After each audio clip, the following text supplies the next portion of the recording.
তো প্রিয় শিক্ষার্থীরা কেমন আছেন? আশা করি সকলে ভালো আছেন। তো আজকে আমি আপনাদের রসায়ন নন মেজর 1 এর 2022 সালের যে প্রশ্নটা আসছিল, আপনারা যেহেতু 2400 পরীক্ষা দিবেন, আপনারা সবাই জানেন 22 সাল আপনাদের জন্য খুবই গুরুত্বপূর্ণ। ইভেন এমনও হইতে পারে যে আজকের ক্লাস থেকে হয়তো 15 থেকে 20 মার্ক পরীক্ষা আসতেও পারে, সম্ভাবনাই বেশি, 99%। আমরা এরকমই অনার্সে পড়াশোনা করি যে 22 সালে যারা 24 সালে পরীক্ষা দিলে 22 সাল ইম্পর্টেন্ট আমাদের জন্য, সেটা আমাদের সবারই জানা। তো আমরা দেখি আসলে আমাদের কথাবার্তাগুলা শোনা যাচ্ছে কিনা একটু কমেন্টে জানালে ভালো হয়। আর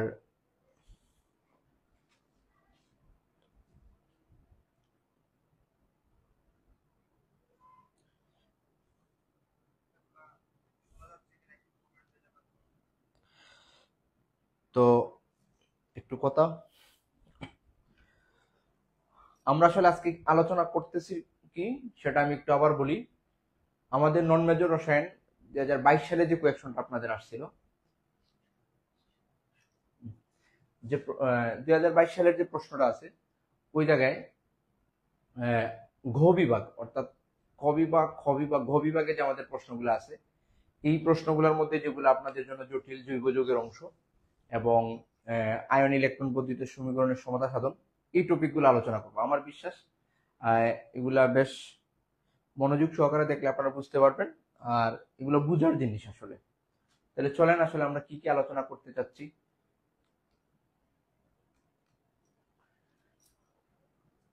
তো আপনারা স্ক্রিনে অবশ্যই দেখতে পাচ্ছেন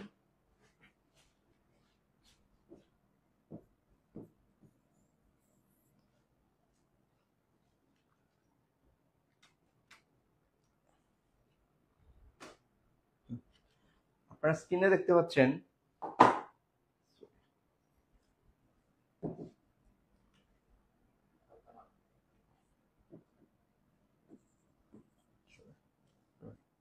আচ্ছা, তো স্ক্রিনে দেখা যাচ্ছে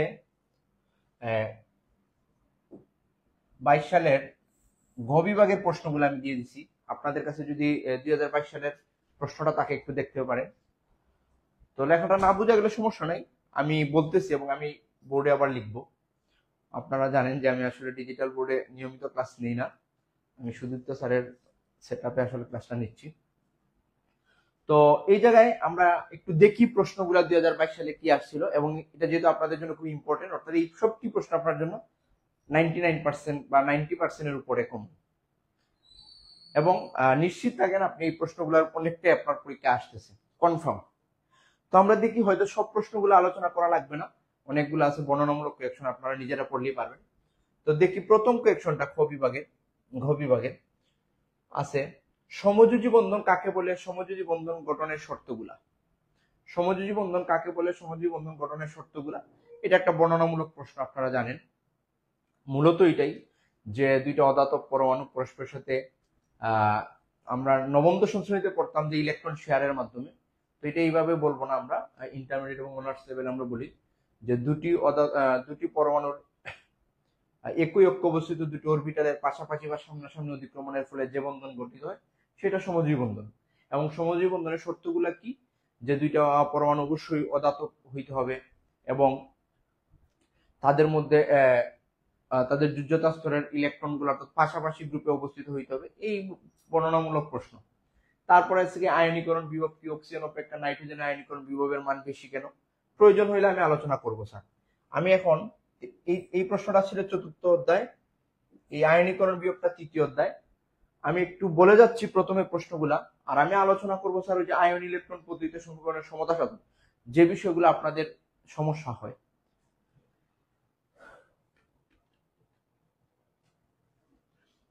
আমি বর্ণনামূলক গুলা প্রথমে আলোচনা করতেছি না এবং সময় নষ্ট করব না।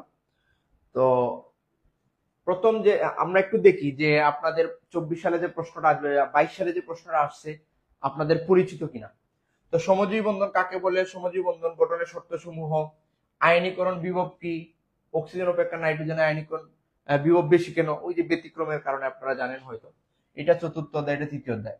এই প্রশ্নটা আমি আপনাদের সাথে আলোচনা করব। দেখেন দেওয়া আছে potassium dichromate sulphuric acid plus potassium iodide বিক্রিয়াটি সম্পন্ন করে এবং জারণ বিজারণ উল্লেখ করে আয়ন ইলেকট্রন পদ্ধতিতে সমীকরণের সমতা সাধন।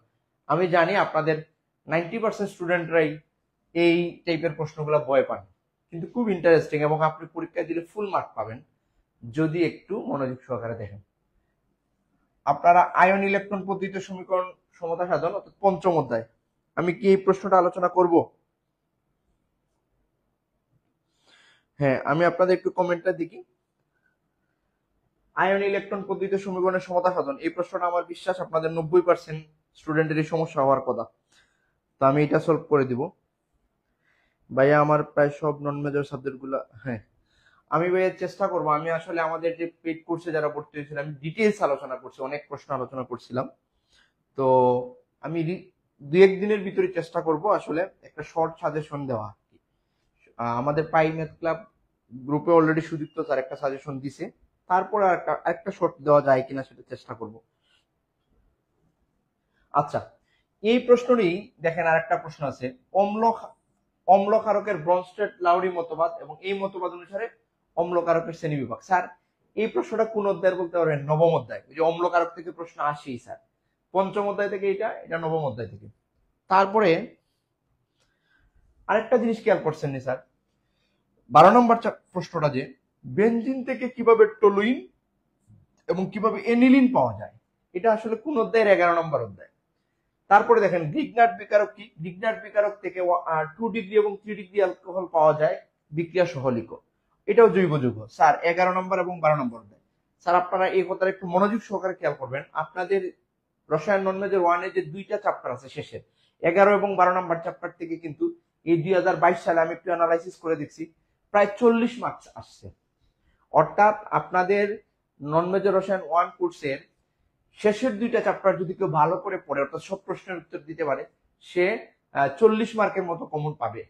আপনার প্রায় 40, 35, 80। আমি 2022 সালে টোটাল প্রশ্নটা অ্যানালাইসিস করছি, প্রায় 40-এর মতো এই 2 চ্যাপ্টার থেকে আসছে, অর্থাৎ জৈব যৌগ অংশ থেকে। আমি এটা আলোচনা করব। তারপরে আছেন লাসাতেলিয়ার নীতি কি? অ্যামোনিয়া প্রস্তুতিতে এটি নীতি প্রয়োগ বর্ণনা করো, এটা একটা কমন প্রশ্ন, আমরা জানি, সপ্তম অধ্যায় এটা আপনাদের। বাফার দ্রবণ কি? বাফার দ্রবণ বলতে কি বোঝায়? অম্লীয় বাফার দ্রবণের ক্রিয়া কৌশল। স্যার আমার মনে হয় এই প্রশ্নগুলো আলোচনা করতে করতে আমাদের লাইফটা শেষ হবে। আমি নেক্সট আরেকটা ক্লাসে আমি 2022 সালে আমি আপনাদের সলভ করেই দিব, যেহেতু এটা আপনাদের ইম্পর্টেন্ট। আমি হয়তো নেক্সট ক্লাসে বাকিগুলো আলোচনা করব। তাইলে চলেন আমরা এই যে প্রশ্নগুলো বললাম তার মধ্যে কোনটা আসলে আলোচনা করতে পারি একটু কমেন্টে জানাইলে ভালো হয়। আমরা কি আয়ন ইলেকট্রন পদ্ধতিতে সমীকরণের সমতা সাধন করব, যেটা আপনাদের জন্য 99.99% কমন?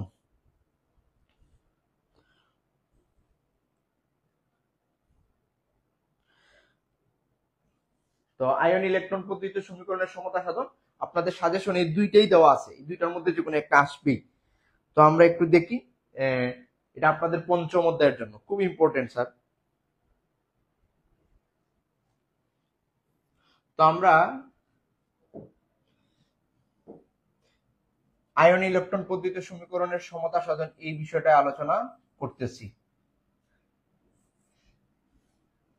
তারপরে হয়তো আমরা এই পেজে আবার আসবো। ওকে, তাহলে দেখি আমরা।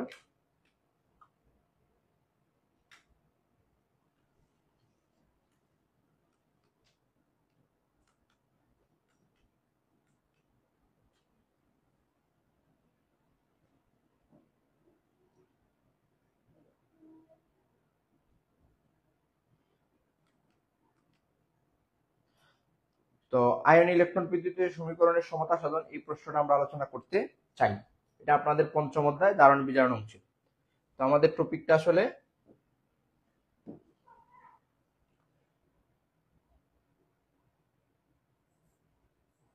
Ion electron. স্যার এই প্রশ্নটা খুব ইম্পর্টেন্ট এবং এই প্রশ্ন পড়ার ক্ষেত্রে আমাদের তাড়াহুড়া করা যাবে না, একটু সবাই মনোযোগ সহকারে দেখতে হবে। আয়ন ইলেকট্রন পদ্ধতিতে সমীকরণের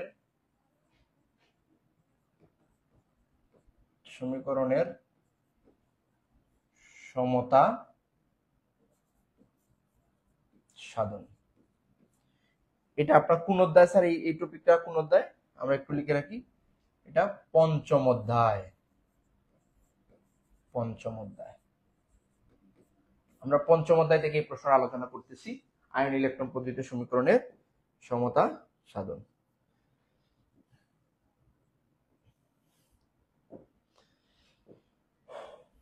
এখন দেখেন আমরা যে প্রশ্নটা আলোচনা করব সেটা আসলে কি। 22 সালে পরীক্ষা আপনাদের যেটা আসছে, 22 সালে আপনাদের যেটা আসছিল পটাশিয়াম ডাইক্রোমেট K2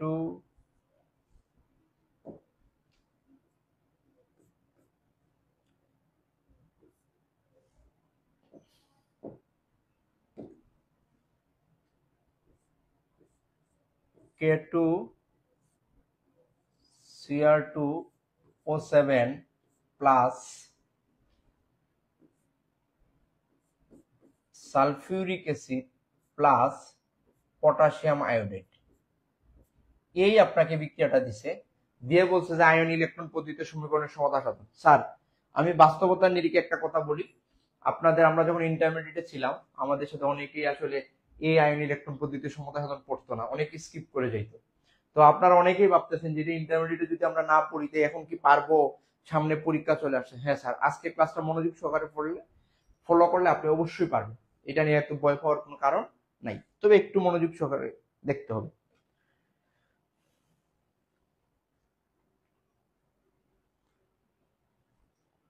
আমরা একটু দেখি, এসিটা একটু কমাই।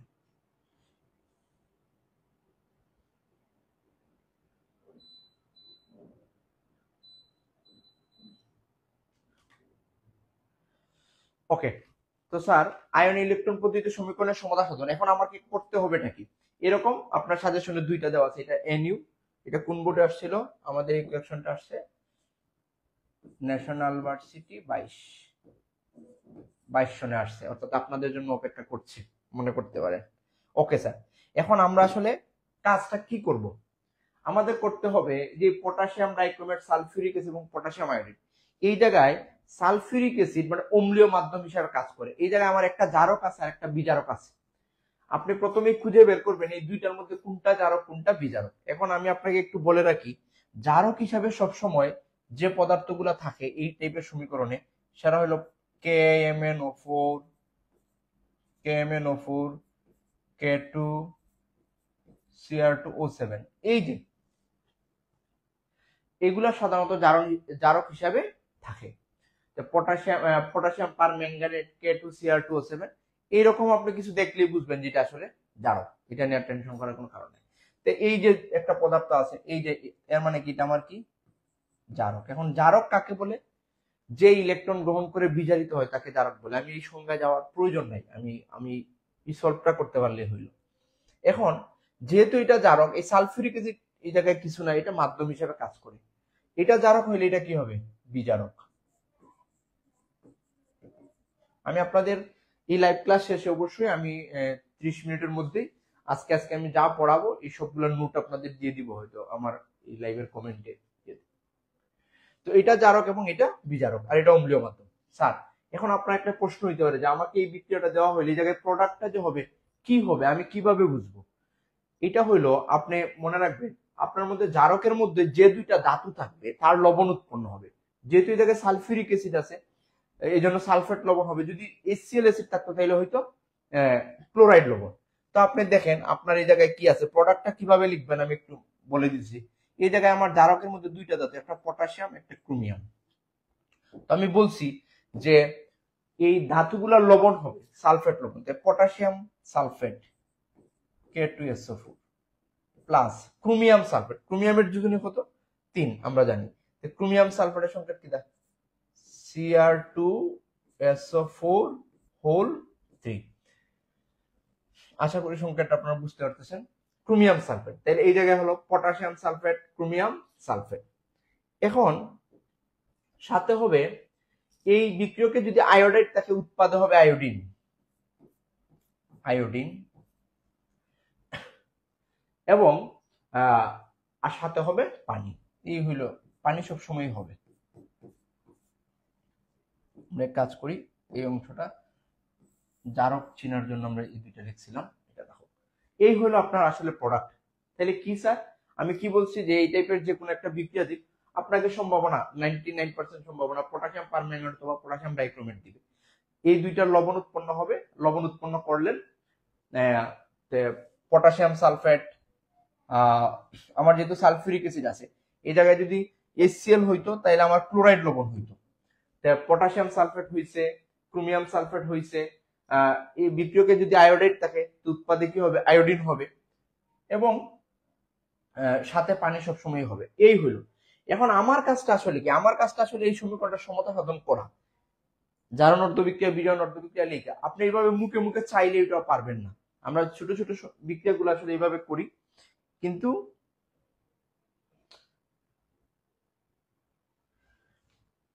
হ্যাঁ ক্লাস পেজে সেভ থাকবে অবশ্যই।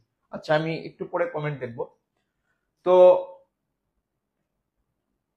আমি কিভাবে প্রোডাক্টটা লিখছি সেটা আমি পারলাম। এখন আমি লিখবো যে জারণ অর্ধবিক্রিয়া, আমার টপিকটাই জারণ ইলেকট্রন পদ্ধতিতে শুনুন। এখন জারণ অর্ধবিক্রিয়ায় একটু আমি মনে মনে আপনারা দেখবেন, একটু দেখবেন আসলে কার জারণ করছে। স্যার এই জায়গায় আমরা জানি পটাশিয়ামের জারণ মান +1, আয়োডিনের -1, 17 নম্বর গ্রুপের এটা। এই জায়গায় দেখেন শূন্য হয়েছে, এটা পরীক্ষার খাতায় না লিখলে হবে, আমি বুঝার জন্য বলতেছি। এই জায়গায় দেখেন জারণ মান মাইনাস থেকে কি হয়েছে, শূন্য হয়েছে, জারণ মান বাড়ছে। জারণ মান বাড়লে এটাকে আমরা বলি জারণ বিক্রিয়া, মানে জারিত হয়েছে, জারিত হয়েছে। যে জারিত হয় সে বিজারক। তা আমার পটাশিয়াম আয়োডাইড বিজারক ঠিকই আছে। এখন আরেকটা জিনিস দেখেন, এই জায়গায় ক্রোমিয়ামের জারণ মান কিন্তু +6 হবে, আপনি হিসাব করে দেখতে পারেন 6 হবে, কিন্তু এই জায়গায় জারণ মান হইল যে +3। এই যে তার জারণ মান আপনি x2 এর হিসাব করলে হবে। তো এই যে +3 থেকে +6 থেকে +3 হয়েছে, কমছে, জারণ মানটা কি হয়েছে, কমছে। কমছে বিধায় সেটা আসলে কি বিজারণ, মানে বিজারিত হয়েছে, বিজারিত হয়েছে। আর যে বিজারিত হয় সে কি জারক। আমি আর ওইদিকে যাব না। এখন আমরা জারণ অর্ধবিক্রিয়া এবং বিজারণ অর্ধবিক্রিয়া বিষয়টা লিখবো আর কি। আমি জারক বিজারক যদি বুঝতে পারি তাহলে এখন আমি বুঝতেছি যে আমার জারিত হওয়া মানে জারক। এখন প্রথমে আমি লিখবো যে এখানে আমি লিখবো এখানে K2Cr2O7 জারক এবং পটাশিয়াম আয়োডাইড বিজারক। একবারে পরীক্ষার খাতায় কিভাবে লিখবেন সেটা আমি দেখাই দিচ্ছি। এখন আসেন আমরা জারণ অর্ধবিক্রিয়া লিখব। জারণ অর্ধবিক্রিয়া, জারণ অর্ধবিক্রিয়া। আচ্ছা জারণ অর্ধবিক্রিয়া, স্যার এই জায়গায় জারিত কে হয়েছে, আয়োডাইড হয়েছে। জারিত হয়েছে কে, আয়োডাইড। এই দেখেন আয়োডাইড, জারণ মানে কি ইলেকট্রন ত্যাগ করা, জারণ মানে কি সে ইলেকট্রন ত্যাগ করছে। উৎপাদে সে কি আছে, আয়োডিন আছে। তো আয়োডাইডে একটা ইলেকট্রন ত্যাগ করলে উৎপাদে হবে কি আয়োডিন। আসলে আয়োডিন হইতে গেলে আমাকে যে দুইটা আয়োডাইড লাগবে। এই যে দেখেন, মানে আমার উৎপাদ উৎপন্ন হবে আয়োডিন, অর্থাৎ -1 থেকে 0 হয়েছে। এই ক্ষেত্রে আয়োডিন হইতে আমার দুইটা পরমাণু প্রয়োজন। তো দুইটা আয়োডাইডের দুইটা ইলেকট্রন ত্যাগ করে সে কি হয়, আয়োডিন হয়। এটা আমার 1 নম্বর সমীকরণ। এখন আসেন বিজারণ অর্ধবিক্রিয়া।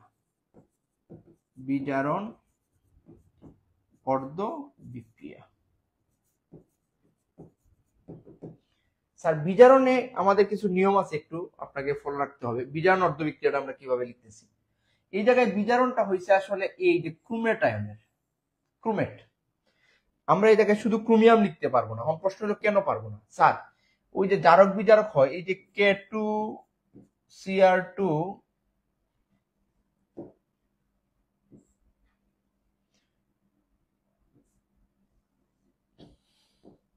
এই জায়গায় একটু আমি বলে নিই, যেহেতু আমরা ডিটেলস নিয়ম টিয়ম পড়তেছি না। K2Cr2O7 এটা বিয়োজিত হয়ে আসলে কি হবে, K plus plus Cr2O7 2 minus. এই প্রত্যেকটা জারকের দুইটা অংশ, একটা ধনাত্মক অংশ আরটা কি ঋণাত্মক। এই যে ঋণাত্মক অংশটা আমার এই জায়গায় জানিতে হবে, শুধু ক্রোমিয়ামকে নেওয়া যাবে না, এই জায়গায় Cr2O7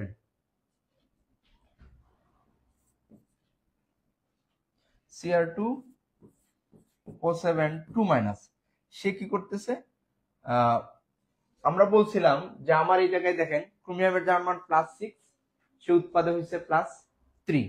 আচ্ছা স্যার, +6 থেকে +3 হইতে গেলে তাকে 3টা ইলেকট্রন গ্রহণ করতে হবে, অর্থাৎ এখন এই জায়গায় ক্রোমিয়াম আছে কয়টা, 2টা, দুইটাই ক্রোমিয়াম ইলেকট্রন গ্রহণ করতে হবে মোট 6টা। এর মানে আমার এই জায়গায় হবে 6টা ইলেকট্রন করলে সে হবে ক্রোমিয়াম 3+, সামনে হবে 2, 2টা ক্রোমিয়াম বিদায়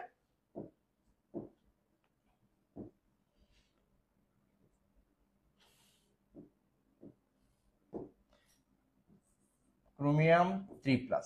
আসলে এই জায়গায় ক্রোমিয়ামটা মনে মনে হয় যে ক্রোমিয়াম প্লাস থেকে ক্রোমিয়াম +6 থেকে +3 হয়েছে, এর মানে সে 3টা ইলেকট্রন গ্রহণ করছে। যেহেতু এই জায়গায় ক্রোমিয়ামের সংখ্যা 2টা, এই জন্য 2টা ক্রোমিয়ামে ইলেকট্রন 6টা ইলেকট্রন গ্রহণ করে ক্রোমিয়াম 3+ হয়েছে, 2টা ক্রোমিয়াম 3+ হয়েছে। এখন আসেন যে স্যার এই জায়গায় আমি অক্সিজেনটা আসলে কি করব। এটা একটা নিয়ম আছে, আমরা আয়ন ইলেকট্রন পদ্ধতি সমীকরণ সমাধান করলাম। বিক্রিয়কে যদি অক্সিজেন থাকে উৎপাদে পানি হবে, বিক্রিয়কে যদি অক্সিজেন থাকে উৎপাদে কি হবে, পানি হবে। বিক্রিয়কে এই যে আমার ক্রোমিয়ামের সাথে যতটা অক্সিজেন আছে, আমাকে উৎপাদে অক্সিজেন আছে 7টা, উৎপাদে 7 অণু পানি বানাইতে হবে 7:2। এখন প্রশ্ন হলো যে স্যার আমার এই পানি বানাইবো যে হাইড্রোজেনটা কোথা থেকে আসলো, আমার তো এটা অম্লীয় মাধ্যমে বিক্রিয়া, আমি ওই বিক্রিয়কের অক্সিজেনকে উৎপাদে পানি বানাইতে গেলে যতটা হাইড্রোজেন প্রয়োজন ততটা যোগ করব, তাহলে 7 অণু পানি হইতে আমাকে 16টা H+ প্রয়োজন। আমি বিক্রিয়কে 16টা H+ কি করব, যোগ করব, +16 H+। আমার একটু লেখাটা আমি একটু ইয়ে করে লিখে ফেলি। আমাদের কি হয়েছিল, ওরা 6টা ইলেকট্রন গ্রহণ করছিল, 6টা ইলেকট্রন গ্রহণ করছে, ঠিক আছে। আমাকে কি এই জায়গায় তীর চিহ্ন, এখন আমার কি করতে হবে, এই জায়গায় 7 অণু পানি, 7 পরমাণু অক্সিজেন আছে, উৎপাদে হবে 7 অণু পানি, এবং এই পানি বানাইতে হলে আমাকে 7 অণু পানি বানাইতে হলে হাইড্রোজেন লাগবে কতটা, 14টা। তখন এই জায়গায় 14টা H+ যোগ করবো, এটা আমি করতে পারি যেহেতু এটা অম্লীয় মাধ্যমে বিক্রিয়া। এই জিনিসটাই আপনাকে একটু মনে রাখতে হবে, যারা আমরা নিয়ম না পড়ে আসলে শর্টকাট করতে চাই আর কি, তাদের জন্য এই নিয়মটা মনে রাখতে হবে। এখন আমরা আসলে কি করব স্যার, শেষ, এটা যে পারবে তাইলে তার হয়ে যাবে। আসলে এটা সমীকরণ 1, এটা সমীকরণ কি 2। স্যার আপনি পরীক্ষায় আসলে একটা প্রশ্ন পেয়ে যাবেন এবং আশা করি পারবেন। আপনারা এতটুকু বুঝছেন কিনা একটু বলেন, এতটুকু বুঝলে বাকিটা আমার দায়িত্ব। এতটুকুতে কারো কোনো সমস্যা আছে কিনা একটু আমাকে কমেন্টে জানান। আসলে এই আয়ন ইলেকট্রন পদ্ধতিতে সমতা সাধনটা আসলে তাড়াহুড়া করে ক্লাস করার কোনো সুযোগ নাই, এটা আমাদেরকে একটু বুঝে শুনেই করতে হবে।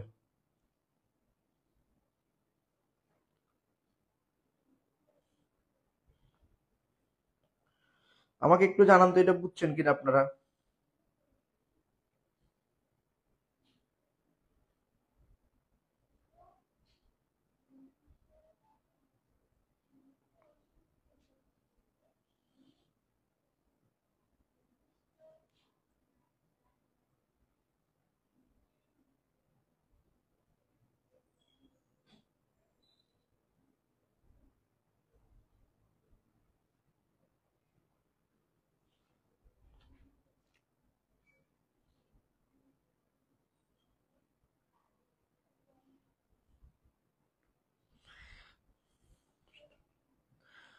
আচ্ছা, জারণ অর্ধবিক্রিয়া বিজারণ অর্ধবিক্রিয়া, তো এটা কি আপনারা বুঝছেন কিনা সেটা একটু স্যার ইলেকট্রন হিসাবটা আর একটু বুঝিয়ে দেন। ওকে, অবশ্যই দিচ্ছি স্যার। আপনারা জানেনই যে আসলে এটা একটু জটিল, বাট আমরা যেহেতু নিয়মগুলো আমরা পড়ি নাই, এটা উচিত ছিল আমাদের কিছু নিয়ম পড়া তারপরে করা। যেহেতু আমরা নিয়মগুলো পড়ি নাই, আপনাদের নন মেজরে পড়তে হবে না, একটু জিনিস মনে রাখবেন। আমি আবার বলি স্যার, আমাকে করতে হচ্ছে এটা কি, যে আমি এই জায়গায় খুঁজে পাইছি K2Cr2O7, এটা আমার জারক, আর পটাশিয়াম আয়োডাইড হলো কি বিজারক। যে বিজারক মানে কি, সে ইলেকট্রন ত্যাগ করে জারিত হয়েছে। কেন হয়েছে, যে এই জায়গায় আয়োডিনের জারণ মান -1, এই জায়গায় 0, সে -1 থেকে 0 হয়েছে, মানে জারণ মান বাড়ছে। আমরা জানি জারণ মান বাড়লে হয় জারণ বিক্রিয়া, তাই না? আমরা এটা জারণ অর্ধবিক্রিয়া লিখবো। স্যার কি লিখবো? জারণ অর্ধবিক্রিয়া। এক্ষেত্রে ওই যে আয়োডাইডে একটা ইলেকট্রন ত্যাগ করে হবে আয়োডিন, কিন্তু আমার উৎপাদের প্রয়োজন আয়োডিন, I2 প্রয়োজন। তাহলে দুইটা আয়োডাইডে দুইটা ইলেকট্রন ত্যাগ করে একটা আয়োডিন হবে, নিশ্চয়ই এটা আমরা বুঝি। এখন আসেন, এটা নিয়ে আমাদের আসলে ঝামেলা নাই, যে আমি একটু এই জায়গায় মুছে ফেলবো না, যে আয়োডাইড সে একটা ইলেকট্রন ত্যাগ করে কি হবে, আয়োডিন হবে। এটাই ছিল আমার মূল বিষয়, -1 থেকে 0, -1 থেকে 0। এখন যেহেতু আমার আসলে আয়োডিন প্রয়োজন I2, তাহলে জায়গায় দুইটা আয়োডাইডে দুইটা ইলেকট্রন ত্যাগ করলে সেটা কি হয়ে যাচ্ছে, আয়োডিন। আশা করি আপনি এটা বুঝতে পারছেন। এখন আসেন বিজারণ অংশটা, কি আছেন বিজারণ আসলে কার করছে স্যার? আমি আবার একটু বলি, যে এই জায়গায় ক্রোমিয়ামের জারণ মানটা +6, আপনি x2 করলে পেয়ে যাবেন। আর এই জায়গায় ক্রোমিয়ামের জারণ মান +3, +6 থেকে +3 হয়েছে। আমি যদি এইভাবে একটু লিখি, যে এই জায়গায় মনে করেন ক্রোমিয়ামের জারণ মান +6 আর উৎপাদে হয়েছে ক্রোমিয়াম 3+। এখন বলেন তো স্যার, এই 6 থেকে 3+ কেমনে হয়? সে 3টা ইলেকট্রন গ্রহণ করে, 3টা ইলেকট্রন কি করে গ্রহণ করে। এখন এই জায়গায় দেখেন আমার ক্রোমিয়াম কিন্তু দুইটা ক্রোমিয়ামে কয়টা ইলেকট্রন গ্রহণ করবে, 6টা। এই জন্য আমাকে এই জায়গায় 2 লিখতে হচ্ছে, এই জায়গায় লিখতে হচ্ছে 6, এই জায়গায় হবে 2। এই যে স্যার, আশা করি যে বিজারণটা বুঝতে পারছেন। এখন এই ক্রোমিয়ামের লগে আমার আসলে 7টা অক্সিজেন আছে, কি আছে, 7টা অক্সিজেন আছে। আমরা বলছিলাম যে এটা নিয়মের মধ্যে আছে, যে আমার এই যে বিজারিত যে পরমাণুটা হবে তার সাথে যদি অক্সিজেন থাকে, উৎপাদে তত অণু পানি হবে। এই জায়গায় 7 পরমাণু অক্সিজেন আছে, উৎপাদে 7 অণু পানি হবে। এখন এটাকে পানি বানাইতে আমাকে কি করতে হবে, বিক্রিয়কে 7 অণু পানি হইলে আমার মোট 7 দুগুণে 14টা হাইড্রোজেন লাগে। এই জায়গায় বাম পাশে আমি 14টা হাইড্রোজেন আসলে কি করব, যোগ করব। মনে রাখেন, এই অক্সিজেনকে আপনি পানি বানাইয়া ডান দিকে নিয়ে যাবেন। কি করবেন, এই অক্সিজেনের আপনার হাইড্রোজেন লাগবেন, যেহেতু এটা অম্লীয় মাধ্যমের বিক্রিয়াটা, সেহেতু আপনি ইচ্ছা মতো H+ যোগ করতে পারেন। 7 পরমাণু অক্সিজেনকে পানি বানাইতে আপনার 14টা কি লাগবে, হাইড্রোজেন লাগবে। এই জায়গায় যদি 5টা থাকতো, আমি এই জায়গায় 10টা H+ যোগ করতাম। আশা করি বুঝতে পারছেন।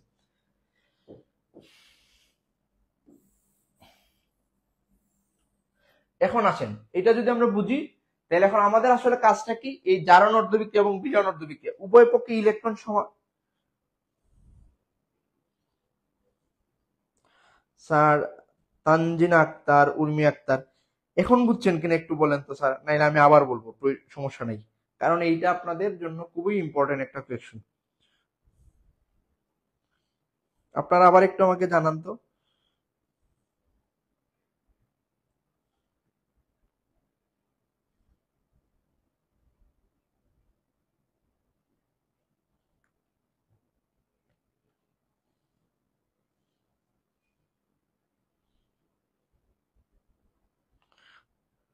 তানজিনা আক্তার, হ্যাঁ উর্মি আক্তার, বুঝছেন তো?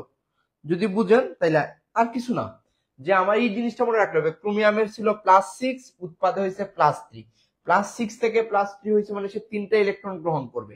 যেহেতু দুইটা ক্রোমিয়াম আছে, এই জন্য 6টা ইলেকট্রন গ্রহণ করতেছে। শেষ, আমার আসলে 6 ইলেকট্রন।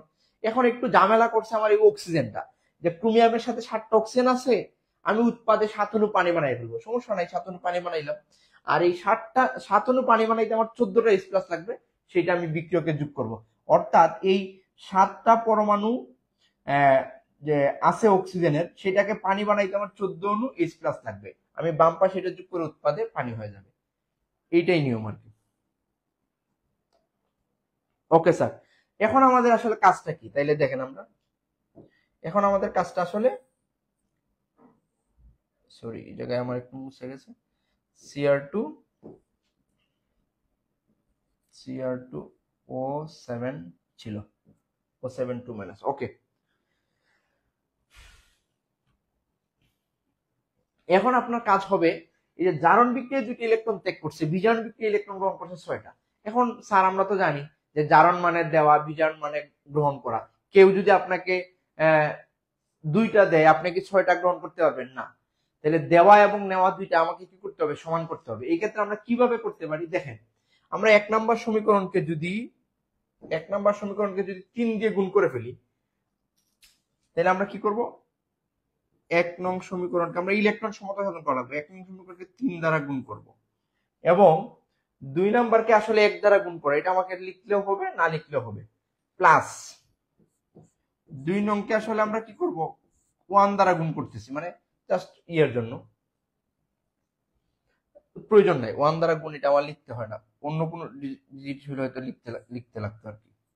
তাইলে আমরা কি করব, 1 নং সমীকরণকে 3 দ্বারা, 3 দুগুণে 6। আমার মেইন টার্গেট আর অন্য কিছু না, আমার মেইন টার্গেট ইলেকট্রন সমান করা। তো ইলেকট্রন আমি কিভাবে সমান করব, যে সংখ্যাটা কম আছে সেইটাকে আমি আসলে বেশিটার সাথে মিলানোর চেষ্টা করবো। এই জায়গায় আছে 6টা, আমি 1 নম্বর সমীকরণকে যদি 3 দিয়ে গুণ করে ফেলি তাইলেই হচ্ছে প্লাস 2 করে আমি ওই 1 কে 3 দ্বারা গুণ করে এবং তার সাথে 2 নম্বর সমীকরণ যোগ করেই আমরা আসলে আমাদের কাঙ্ক্ষিত লক্ষ্যে পৌঁছে যাব। তাহলে চলেন আমরা 1 কে গুণ করলে আসলে কি হচ্ছে, এটাকে যদি আমি 3 দ্বারা গুণ করি তাহলে কি হচ্ছে 6i, এই জায়গায় গুণ দিলে মাইনাস কি হবে 6 ইলেকট্রন, তীর চিহ্ন।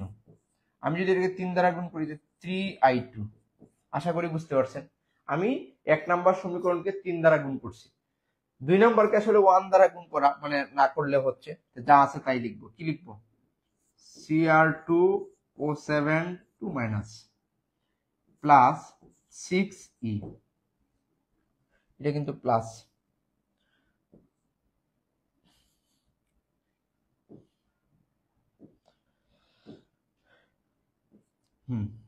Plus 6 electron. আচ্ছা, তারপরে কি আছে প্লাস 14 প্লাস, এটা আমার একটু মুছে গেছিল,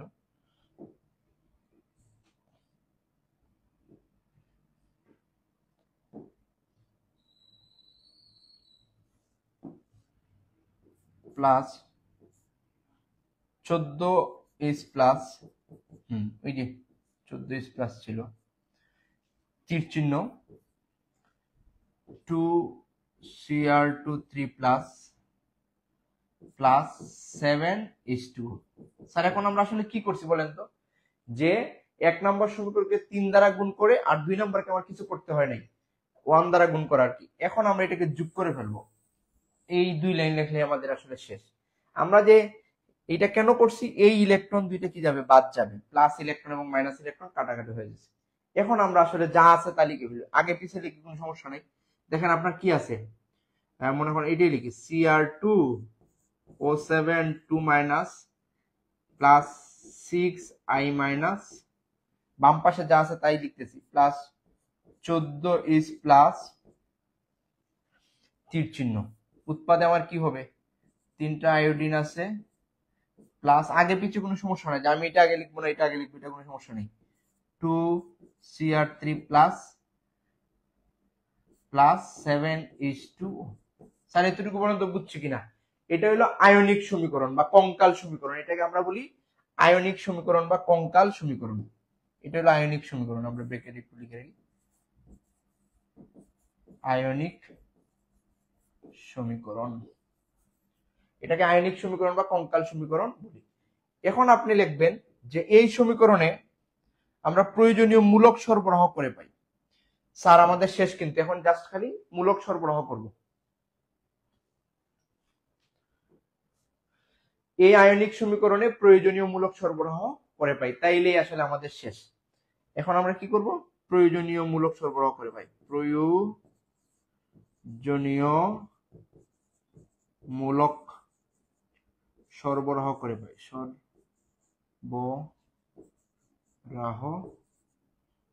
করে পাই।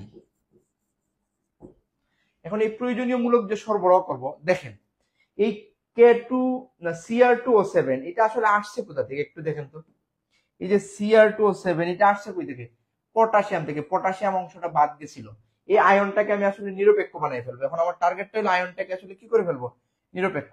এই জায়গায় বাকি ছিল কি দেখেন তো, K2 Cr2O7, okay sir, plus এই যে আপনার 6i আই মাইনাস, এটা কোথা থেকে আসছিল? ওই যে পটাশিয়াম আয়োডাইড থেকে, অর্থাৎ আই মাইনাস এর সাথে বাকি ছিল কি? পটাশিয়াম। আমি এই জায়গায় 6Ki টা দিয়ে দিব, জাস্ট আয়নটাকে আমি নিরপেক্ষ বানাই দেবো, প্লাস। এখন স্যার একটু দেখেন, এইদিকে কোথাও কি হাইড্রোজেন আছে? নাই। এখন এই যে H প্লাস, 14টা H প্লাস, এটা আসলে আসছিল কোথা থেকে? এটা আসছিল এই অ্যাসিড থেকে স্যার। 14টা হাইড্রোজেন প্লাস আমি কোথা থেকে লিখবো? আমি এই জায়গায় লিখতে পারি 7টা সালফিউরিক অ্যাসিড দিলে আমার 14টা হয়ে যাচ্ছে H2SO4। এই যে 14টা H প্লাস, এটা আসলে 7 অনু সালফিউরিক অ্যাসিড। তীর চিহ্ন দিব, 3i2 প্লাস। স্যার এই যে ক্রোমিয়াম 3 প্লাস, এই ক্রোমিয়াম 3 প্লাস এর আসলে যৌগটা কি ছিল? Chromium sulphate. আপনি লিখবেন Cr2SO4 whole 3 chromium sulphate plus. আর কি বাকি আছে দেখেন তো, 7H2O। এখন একটা জিনিস আমাদের দর্শক আয়ন বাকি থাকে, সব সময় বিক্রিয়া শেষে পটাশিয়াম সালফেট লিখবেন। মানে যত ধরনের বিক্রিয়া আছে আপনি পটাশিয়াম সালফেট পাবেন না, মানে এই টাইপের অন্য যে কোনো বিক্রিয়া দিক, লাস্ট সবার শেষে পটাশিয়াম সালফেটটা লিখে দিবেন। এই স্যার আপনার আয়ন ইলেকট্রন পদ্ধতিতে সমীকরণের সমতা সাধন।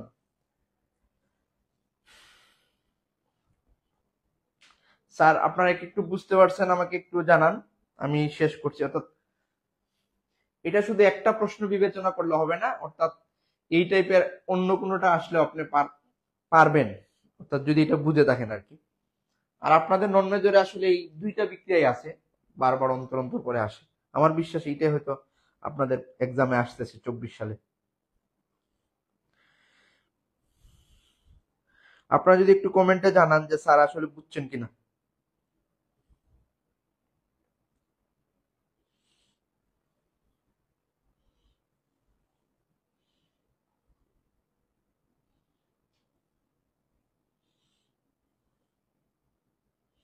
তাইলে আমি এনাদার প্রশ্নে যাব, অর্থাৎ 2022 সালে একটা গুরুত্বপূর্ণ প্রশ্ন যেটা আমরা এখন পড়লাম।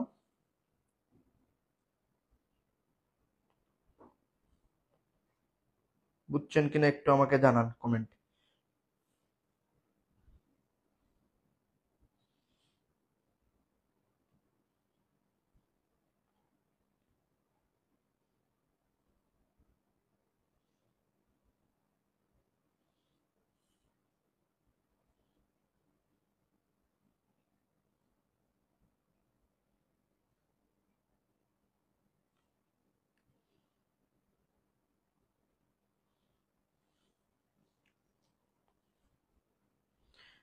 ওকে, থ্যাংক ইউ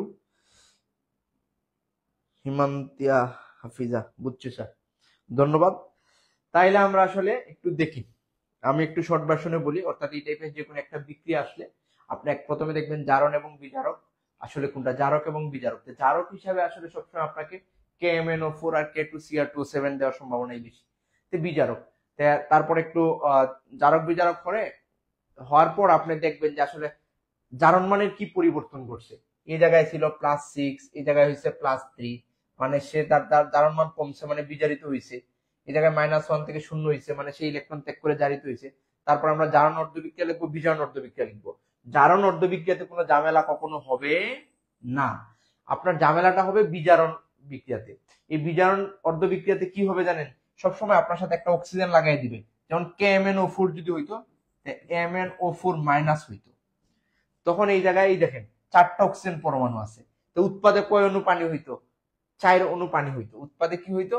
4 অণু পানি হইতো, 4H2O হইতো। তা এই জন্য আপনাকে কি করতে হইতো? বিক্রিয়কে 8টা H প্লাস যোগ করা লাগতো। এই জায়গায় আমরা করছি 14টা, এই জায়গায় করা লাগতো কি 8টা। এইটাই, আর কোনো ঝামেলা নাই। অর্থাৎ এই ক্রোমিয়ামের সাথে যতটা অক্সিজেন, অর্থাৎ আমার এই বিজারিত অণুর সাথে যতটা অক্সিজেন থাকবে, উৎপাদে তত অণু পানি হবে। এই পানিটা আমি কিভাবে বানাবো? যে বিক্রিয়কে প্রয়োজন অনুযায়ী আমি H প্লাস যোগ করে দিব। তারপরে আমি ইলেকট্রন সমতা সাধন, যাকে যত সমীকরণ 1 এবং 2 কে যে সংখ্যা দিয়ে গুণ করলে করা প্রয়োজন আমি করব, করে ইলেকট্রন সমতা সাধন করব, কইরা সমীকরণ দুইটা যোগ করব, কইরা আমি আয়নিক সমীকরণ পাবো। এই আয়নিক সমীকরণকে প্রয়োজনীয় মূলক সরবরাহ করলেই পেয়ে যাব। ওকে স্যার, আপনারা এরকম আরো অন্য এক দুইটা একটু প্র্যাকটিস করবেন, তারপরে কোনো সমস্যা হইলে আমার সাথে ইনবক্সে যোগাযোগ করতে পারেন। ওকে, তাহলে চলেন আমরা অন্য আরেকটা প্রশ্নে যাই। আচ্ছা, তাইলে আমরা আসলে ওই যে 22 সালের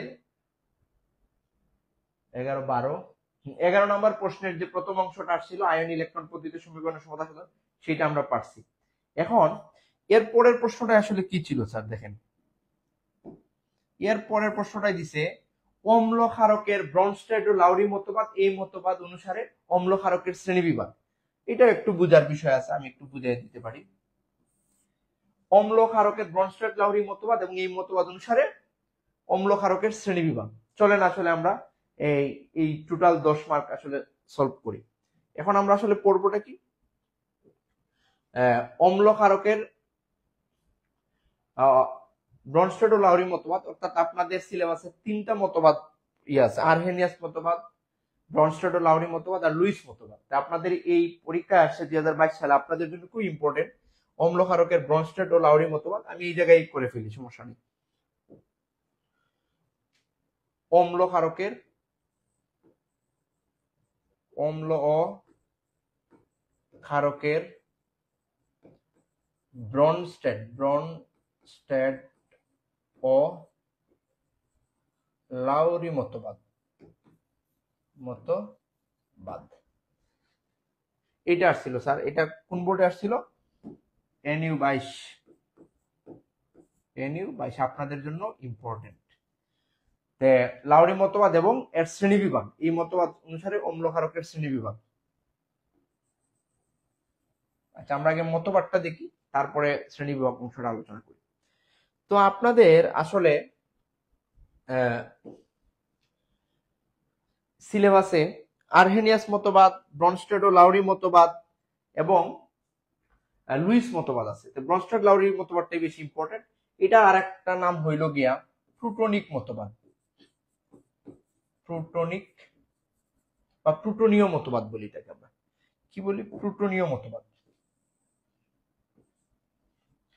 এখন আপনি বলতে পারেন যে স্যার প্লুটোনীয় মতবাদের নাম হওয়ার কারণটা কি? প্লুটোনীয় মতবাদ, আপনাদের অম্ল ক্ষারকের মতবাদ আসলে আছে কয়টা?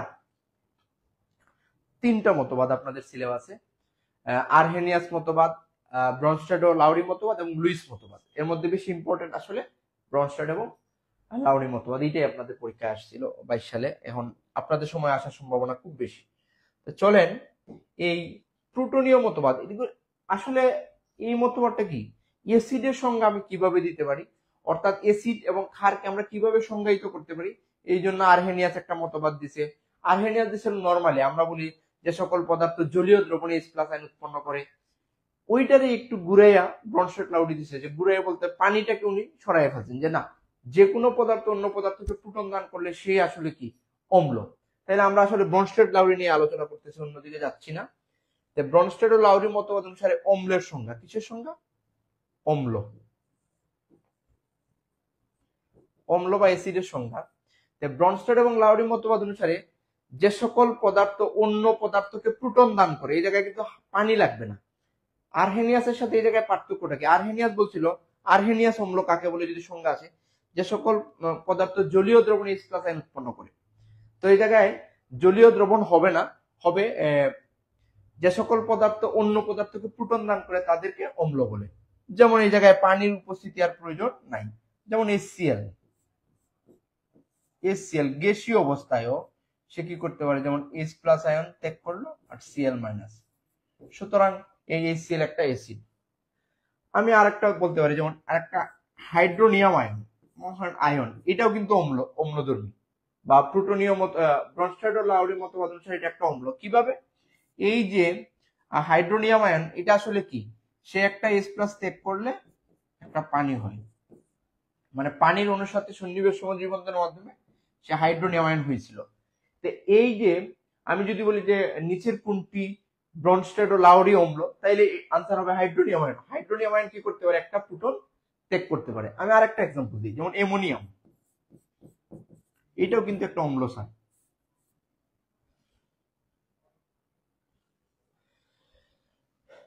যেমন H+ আর কি হবে? অ্যামোনিয়া।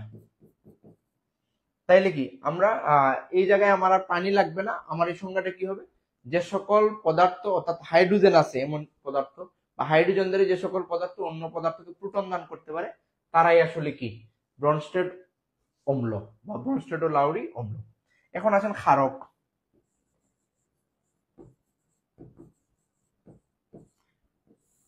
আচ্ছা, আমরা নর্মালি ক্ষারকের সংজ্ঞা কি জানি স্যার?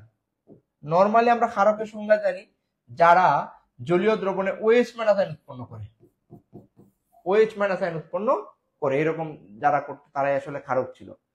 কিন্তু এই ব্রনস্টেড এবং লাউরি এই OH নিয়ে কিছু বলেই নাই। উনি বলছে যে সকল পদার্থ অন্য পদার্থ হতে প্রোটন গ্রহণ করে, যে সকল পদার্থ অন্য পদার্থ হতে প্রোটন গ্রহণ করে, যেমন আপনাকে যদি বলি যেমন এমোনিয়া ক্ষারধর্মী, এই যে স্যার এমোনিয়া, এটার মধ্যে একটা মুক্ত জোড় ইলেকট্রন আছে, সে কি করতে পারে অন্য পদার্থ থেকে একটা প্রোটন গ্রহণ করে অ্যামোনিয়াম হবে। এটা কেমনে গ্রহণ করে? এই জায়গায় সন্নিবেশ সমযোজী বন্ধন হয়, আমি আর ওইদিকে যাচ্ছি না। যেহেতু সে প্রোটন গ্রহণ করতে পারছে সুতরাং সে কি ক্ষারক। স্যার আপনি কি বুঝতে পারছেন? মানে আর্হেনিয়াস মতো আমরা 9 10-এ শিখছিলাম বা আর্হেনিয়াস মতো যে সকল পদার্থ অন্য পদার্থকে OH মাইনাস আয়ন ত্যাগ করে, OH মাইনাস আয়ন কি করে ত্যাগ করে, এই জায়গায় OH নিয়ে উনি কিছু বলেনি না। ব্রনস্টেড এবং লাউরি মতবাদে OH নিয়ে কোনো কিছু বলেই নাই। উনি বলছে যে সকল পদার্থ অন্য পদার্থ প্রোটন গ্রহণ করবে তারাই ক্ষারক, যেহেতু অ্যামোনিয়া করতে পারছে সুতরাং সে ক্ষারক। আর একটা এক্সাম্পল আমরা দিই, মনে করেন পানি H2O, স্যার এই যার মধ্যে মুক্ত জুড়ে সেও কিন্তু একটা কি করতে পারবে, প্রোটন গ্রহণ করতে পারবে, সুতরাং সেও ক্ষারক।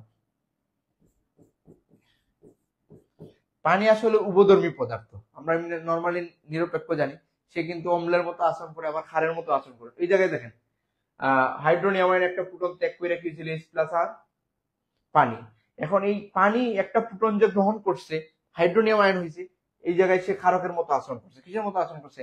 ক্ষারকের মতো। আমি আরেকটা এক্সাম্পল দিই, যেমন বাইকার্বনেট,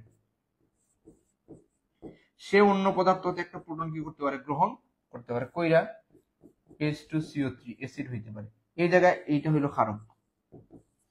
আপনারা কি ব্রনস্টেড ও লাউরি মতবাদ অনুসারে অম্ল এবং ক্ষারক বুঝছেন? আমি আবার বলি, ব্রনস্টেড এবং লাউরি মতবাদকে বলা হয় প্রোটনীয় মতবাদ, মানে H+।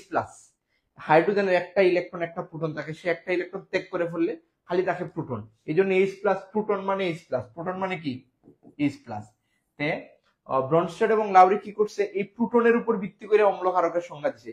যারা অন্য পদার্থকে প্রোটন দিবে তারা অম্ল, যারা অন্য পদার্থকে প্রোটন গ্রহণ করবে তারা কি ক্ষারক। আশা করি আপনারা বুঝতে পারছেন যে ব্রনস্টেড ও লাউরি মতবাদ অনুযায়ী অম্ল এবং ক্ষার। আমি এখন শ্রেণী বিভাগটা আলোচনা করব। আপনারা কি ব্রনস্টেড এবং লাউরি মতবাদে অনুসারে অম্ল এবং ক্ষারক কাকে বলে সেটা কি বুঝতে পারছেন? একটু কমেন্টে জানান।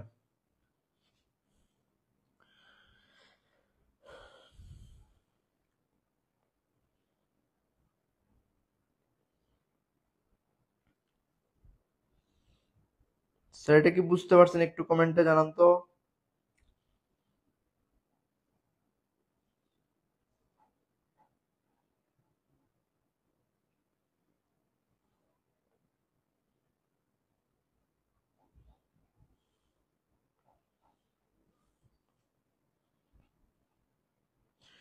ব্রনস্টেড ও লাউরি মতবাদ অনুসারে অম্ল এবং ক্ষারক কাকে বলে সেই জিনিসটা কি বুঝতে পারছেন? দেখেন তো, বুঝতে পারলে আমি ওই ব্রনস্টেড ও লাউরি মতবাদ অনুসারে ইয়ের শ্রেণী বিভাগটা আলোচনা করবো, অম্ল ক্ষারকের শ্রেণী বিভাগটা।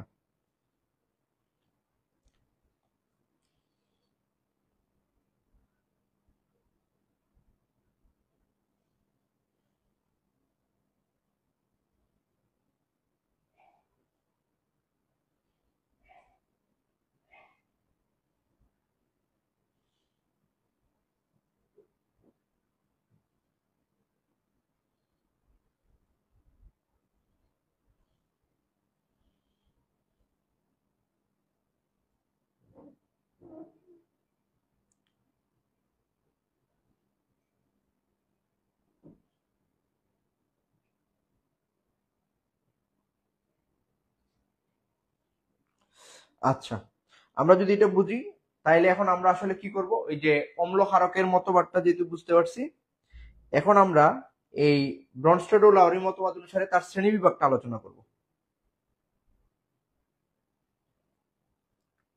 চলেন আমরা আসলে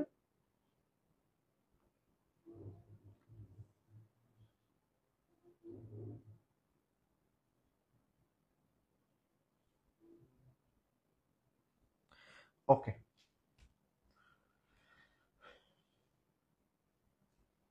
তাইলে আমরা এখন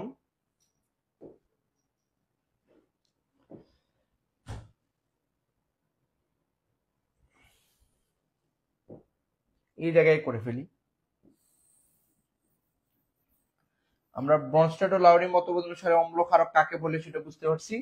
এখন আমরা করব যে ব্রনস্টেড ও লাউরি মতবাদ অনুসারে অম্ল ক্ষারকের প্রকারভেদ, এটা আপনাদের আসছে 22 সালে আসছিল।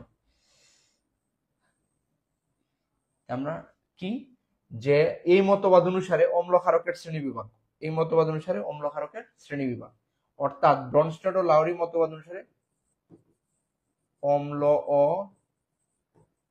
ক্ষারকের শ্রেণী বিভাগ। ওকে স্যার, এই ব্রনস্টেড ও লাউরি মতবাদ অনুসারে অম্লের শ্রেণী বিভাগ, অম্ল আসলে দুই প্রকার, অম্ল দুই প্রকার, যথা এক মনোপ্রোটিক অম্ল, মনোপ্রোটিক অম্ল, আর দুই হইল পলিপ্রোটিক অম্ল, পলিপ্রোটিক অম্ল। তাহলে আমরা আসলে কি বুঝলাম যে ব্রনস্টেড এবং লাউরি মতবাদ অনুসারে অম্লকে আবার দুই ভাগে ভাগ করা হয়েছে, একটা হলো মনোপ্রোটিক অম্ল আর একটা হলো পলিপ্রোটিক অম্ল। এখন এই যে মনোপ্রোটিক অম্ল, মনো মানে ওয়ান, এটা আমরা জানি। মনোপ্রোটিক অম্ল হইল যে সকল অম্লের মধ্যে একটা প্রতিস্থাপনীয় হাইড্রোজেন থাকবে। ফর এক্সাম্পল যেমন HCl, স্যার HCl, তারপরে নাইট্রিক অ্যাসিড, এগুলো হইলো মনোপ্রোটিক অম্ল। আমি কি বলছি, যে সকল অম্লের মধ্যে আসলে একটা প্রতিস্থাপনীয় হাইড্রোজেন থাকবে, মানে যারা বিয়োজিত একটা H+ আয়ন উৎপন্ন করবে। আমি যদি বলি এই যে এরকম, যেমন HCl, সে বিয়োজিত কি করতেছে, একটা H+ আর Cl-, এই যে যারা একটা H+ আয়ন উৎপন্ন করবে তারাই আসলে মনোপ্রোটিক অম্ল। আপনি বলবেন যে সকল অম্ল বিয়োজিত হয়ে একটি H+ আয়ন উৎপন্ন করবে, অর্থাৎ যাদের মধ্যে একটা প্রতিস্থাপনীয় হাইড্রোজেন আছে তারাই মনোপ্রোটিক অম্ল। পরে আপনি দুইটা এক্সাম্পল দিলেন। এখন আসেন পলিপ্রোটিক অম্ল। পলিপ্রোটিক মানে, পলি মানে আমরা বহু বচন বুঝাই, মনো হইলো একটা আর পলি হইলো একের অধিক, যে সকল অ্যাসিড একাধিক H+ আয়ন উৎপন্ন করে তাদেরকে আসলে পলিপ্রোটিক অম্ল বলে। For example sulphuric acid H2SO4, carbonic acid H2CO3, অর্থাৎ একের অধিক যারা করবে। ফসফরিক অ্যাসিড H3PO4, এগুলো হলো পলিপ্রোটিক অম্ল। কিভাবে, যে মনে করেন সালফিউরিক অ্যাসিড H2SO4, সে বিয়োজিত হয়ে কি করবে, H+ আর SO4 2-, দুইটা H+, যেহেতু সে একাধিক H+ উৎপন্ন করছে সেজন্য এটা কি পলিপ্রোটিক অম্ল। আশা করি বুঝতে পারছেন। তাইলে ব্রনস্টেড ও লাউরি মতবাদ অনুসারে অম্ল কয় প্রকার, দুই প্রকার, মনোপ্রোটিক অম্ল এবং পলিপ্রোটিক অম্ল। ছোট প্রশ্ন যদি আসে যে মনোপ্রোটিক অম্ল কি, যে সকল অ্যাসিড জলীয় দ্রবণে একটি H+ আয়ন উৎপন্ন করবে অথবা এদের মধ্যে একটি প্রতিস্থাপনের হাইড্রোজেন থাকে তাদেরকে মনোপ্রোটিক অম্ল বলে, আর যারা একাধিক H+ আয়ন ত্যাগ করবে তারা আসলে পলিপ্রোটিক অম্ল। আশা করি বুঝতে পারছেন। এখন আসেন আমরা ক্ষারকের শ্রেণী বিভাগ করি। ব্রনস্টেড ও লাউরি মত অনুসারে ক্ষারককে আসলে দুই ভাগে ভাগ করা হয়েছে। ক্ষারক দুই প্রকার, ক্ষারক দুই প্রকার সেম, যথা একটি মনোপ্রোটিক ক্ষারক, মনোপ্রোটিক ক্ষারক, আর দুই হবে কি পলিপ্রোটিক ক্ষারক, পলিপ্রোটিক ক্ষারক। বুঝতে পারছেন কিনা মনোপ্রোটিক এবং পলিপ্রোটিক, একটু আমাকে জানান।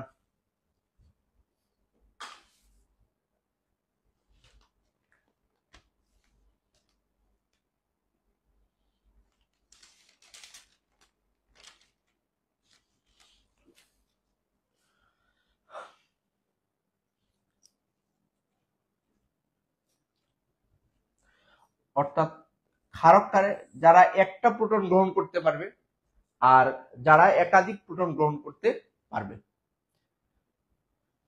আমরা যদি এই মতবাদ অনুসারে বলি, যেমন মনোপ্রোটিক ক্ষারক যারা একটা প্রোটন গ্রহণ করবে, যেমন বাইসালফেট, সে একটা প্রোটন গ্রহণ করতে পারবে, সে একটা প্রোটন গ্রহণ করে কি হবে, সালফিউরিক অ্যাসিড হবে। আমরা তো বলছিলাম এইটা একটা মনোপ্রোটিক ক্ষারক ওই দৃষ্টিতে। আর যারা যেমন সালফেট, ফর এক্সাম্পল আমি বলতেছি, সে দুইটা প্রোটন গ্রহণ করবে, সালফিউরিক অ্যাসিড হবে। তো এই সালফেটটা হলো পলিপ্রোটিক ক্ষারক এই ব্রনস্টেড ও লাউরি মতবাদ অনুসারে।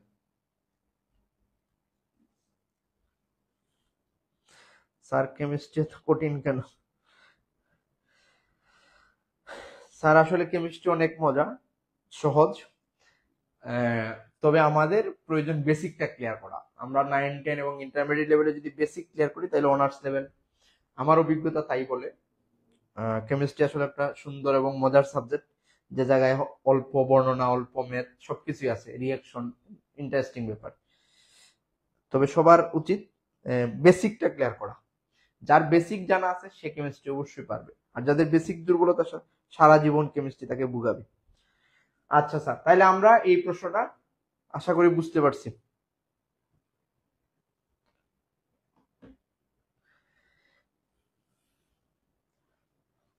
আচ্ছা, তাহলে আমি কি আপনারা যারা লাইভে যুক্ত আছেন, রসকস সব আছে, ইয়াস উর্মি আক্তার, কেমিস্ট্রিতে আসলে রসকস সবই আছে। ওকে স্যার, আমি পরের প্রশ্ন তাইলে আলোচনা করি আমরা। আমাদের আর কি আছে? তাইলে আমরা আসলে এই 10 মার্কের একটা প্রশ্ন সলভ করলাম আর কি, 2022 সালে যেটা আসছিল আপনাদের জন্য ইম্পর্টেন্ট। আমি জৈব যৌগের একটা প্রশ্ন আলোচনা করি। যেমন বেনজিন থেকে কিভাবে টলুইন এনিলিন পাওয়া যায়, ব্যাকটেরিয়া সহ লেখো। আর কাছে গ্রিগনার্ড বিকারক থেকে। তো আমরা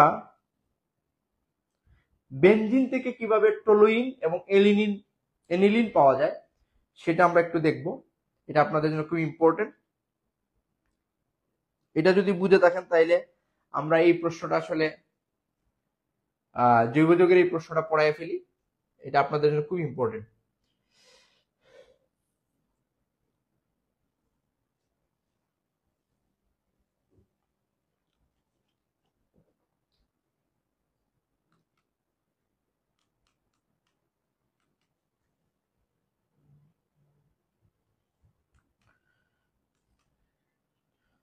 ওকে, তা আমাদের এই বর্তমান যে প্রশ্নটা সেটা হলো বেনজিন থেকে এনিলিন প্রস্তুতি। এটা আপনাদের একাদশ অধ্যায়ের প্রশ্ন। বেনজিন থেকে টলুইন, দুইটা প্রশ্ন আসছিল, টলুইন ও এনিলিন প্রস্তুতি। এনিলিন প্রস্তুতি।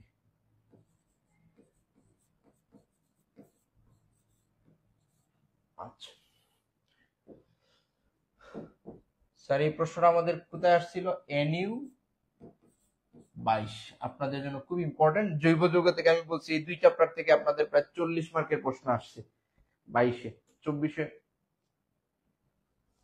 ওকে স্যার, অনেক বেশি কঠিন স্যার জৈব যৌগ। স্যার একটু মনোযোগ সহকারে দেখেন এই প্রশ্নটা, এবং আমি বলছি যে আপনাদের এই দুইটা জৈব যৌগের নির্দিষ্ট কিছু প্রশ্ন আছে, এগুলো পড়লে আপনি প্রায় 35 থেকে 40 মার্ক কমন পাবেন। তো চলেন আমরা আসলে দেখি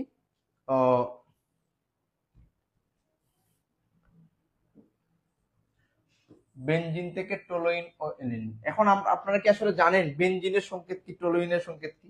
আমি শর্টকাট একটু লিখি। এই যে স্যার আমাদের বেনজিন হইলো এই যে চক্র, এবং তার মধ্যে পাই ইলেকট্রন দিলে এটা হইলো বেনজিন।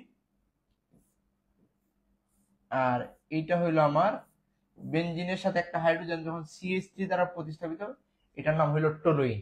তা আপনাকে প্রশ্নটা করছে যে বেনজিন থেকে আপনি কিভাবে টলুইন প্রস্তুত করবেন। অর্থাৎ আমরা জানি বেনজিনের এই 6 জায়গায় 6টা হাইড্রোজেন আছে, 1টা 2টা 3টা 4টা 5টা 6টা।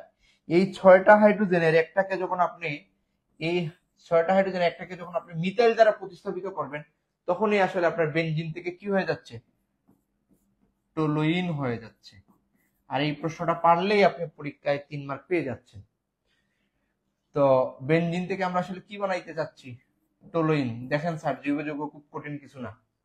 তাহলে আমরা বেনজিন থেকে আসলে টলুইন কিভাবে প্রস্তুত করতে পারি? আপনারা ইন্টারমিডিয়েট লেভেলে পড়ছিলেন sir Friedel Crafts alkylation, Friedel Crafts alkylation এবং ফ্রিডল ক্যাপ্ট অ্যাসাইলেশন। আমি আর ওই জটিলতায় যাব না, আমরা 1 নাম্বার টাইম করি যে আমি বেনজিন থেকে কিভাবে আমি টলুইন পেতে পারি, টলুইন। তো স্যার আমরা আসলে এই বেনজিন থেকে টলুইন প্রস্তুত করতে চাই। তো বেনজিন আসলে কি দেখেন, এই যে স্যার আমার বেনজিন, এই জায়গায় আমি বন্ড দিলে হইতো, এভাবেই দিই, সমস্যা নেই। এটাকে আমি, এটা ল্যাঙ্গুয়েজটা এরকম যে বেনজিনকে অনাদ্র অ্যালুমিনিয়াম ক্লোরাইড বা ফেরিক ক্লোরাইড, এটাকে আমরা বলি লুইস অম্ল, অনাদ্র লুইস অম্লের উপস্থিতিতে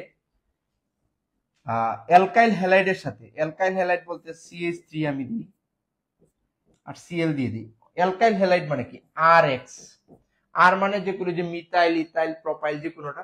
আমি আর এর পরিবর্তে মনে করেন মিথাইল, আর এক্স মানে যে কোনো ক্লোরিন, হ্যালাইড, অ্যালকাইল হ্যালাইড। তো বেনজিনকে লুইস অনাদ্র লুইস অ্যাসিড আমরা বলি এটাকে, অনাদ্র অ্যালুমিনিয়াম ক্লোরাইড, AlCl3 অনাদ্র, আপনি চাইলে লিখতে পারেন। অ্যালুমিনিয়াম ক্লোরাইডের উপস্থিতিতে অ্যালকাইল হ্যালাইড বা মিথাইল ক্লোরাইডের সাথে বিক্রিয়া দিলে খুব সহজ। আপনি তো জানেন স্যার এই জায়গায় একটা হাইড্রোজেন আছে, আপনি কি করবেন, ওই হাইড্রোজেন আসলে ক্লোরিনের সাথে চলে যাবে HCl, আর ও এই জায়গায় চলে আসবে, শেষ। আপনি এইভাবেই মনে রাখেন, আপনার তো জটিলতায় যাওয়ার প্রয়োজন নেই। নন মেজরে CH3 প্লাস কি হবে, এই যে H আর Cl মিললে হবে HCl। দেখেন স্যার ল্যাঙ্গুয়েজটা কি, আমি আবার বলি যে বেনজিনকে অনাদ্র অ্যালুমিনিয়াম ক্লোরাইড বা ফেরিক ক্লোরাইড, এই জায়গায় আমি ফেরিক ক্লোরাইড চাইলে দিতে পারতাম, ফেরিক ক্লোরাইডের উপস্থিতিতে অ্যালকাইল হ্যালাইডের সাথে মানে মিথাইল ক্লোরাইডের সাথে বিক্রিয়া দিলে টলুইন উৎপন্ন হবে, শেষ। এটা কেমনে হইলো, যে স্যার আমার এই হাইড্রোজেনটা এই মিথাইল দ্বারা কি হবে, প্রতিস্থাপিত হবে, আর এই হাইড্রোজেনের লোকে ক্লোরিন যুক্ত HCl হবে। স্যার খুব কঠিন কিনা বলেন তো, এই তো শেষ, আপনি এটাই বলবেন। উর্মি আক্তার বুঝতে পারছেন কিনা দেখেন তো।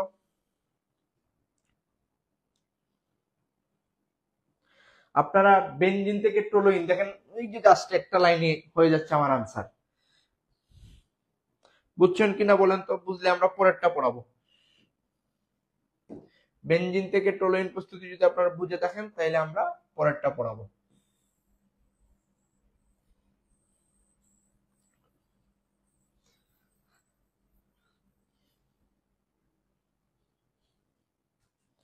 একটু কমেন্টে জানান সবাই।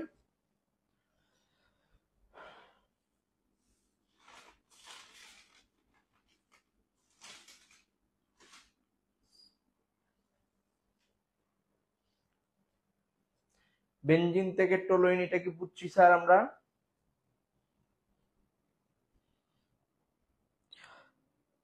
আপনারা অনেকেই হয়তো ক্লাসটার গুরুত্ব বুঝতে পারতেছেন না। এই 22 সালের প্রশ্ন আপনাদের জন্য অবশ্যই সবটি প্রশ্নই 99% কমন স্যার। 2 নাম্বার, চলেন আমরা পরেরটা করে দিলে।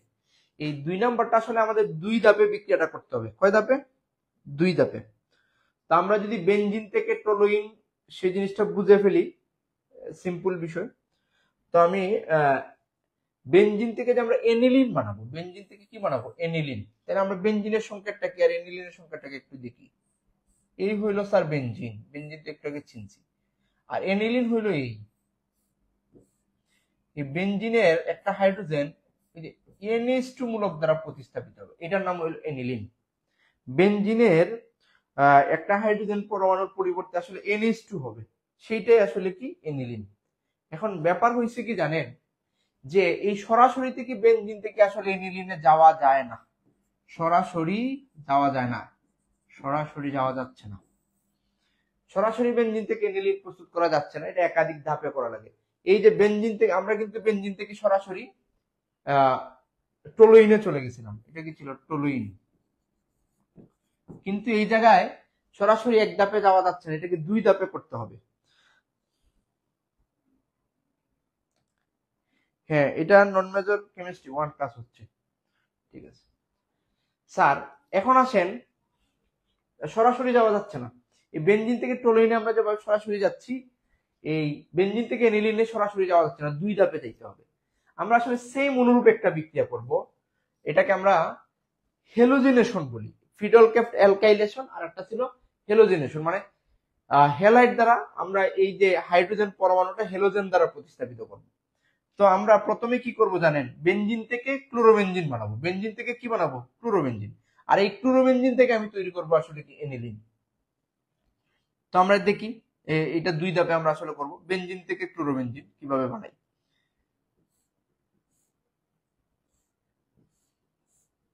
বেনজিন,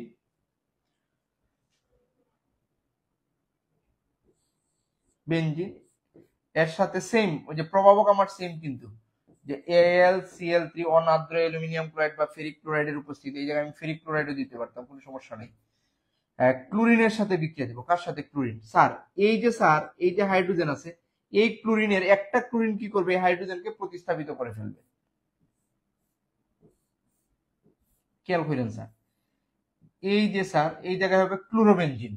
এখন দেখেন এই জায়গায় তো আসলে দুইটা ক্লোরিন, কয়টা ক্লোরিন দেখেন তো, এই জায়গায় ক্লোরিন কিন্তু আসলে Cl দুইটা। সে কি করছে? একটা হাইড্রোজেন রে সরাইয়া নিজে জায়গা দখল করছে। এই হাইড্রোজেন আরেকটা ক্লোরিনের সাথে মিললে কি করতেছে? H প্লাস, শেষ HCl। এই হলো ক্লোরোবেনজিন। এটা হলো বেনজিন থেকে আসলে কি বানাইছি? ক্লোরোবেনজিন। এখন এই ক্লোরোবেনজিন থেকে আসলে আমাকে বানাইতে হবে এনিলিন। এখন এই ক্লোরোবেনজিন থেকে আমি এনিলিন মানে কি দেখেন তো, ওই যে আমার নাইট্রোজেন হাইড্রোজেন আসা লাগবে, নাইট্রোজেন হাইড্রোজেন কি করা লাগবে? আসা লাগবে। এখন আমি ক্লোরোবেনজিনকে অ্যামোনিয়ার সাথে বিক্রিয়া দিব 300 অ্যাটম চাপ এবং 200 ডিগ্রি সেলসিয়াস তাপমাত্রায়। এই ক্লোরোবেনজিনকে আমি অ্যামোনিয়ার সাথে বিক্রিয়া দিব NH3। প্রভাবকটা হলো আমাকে,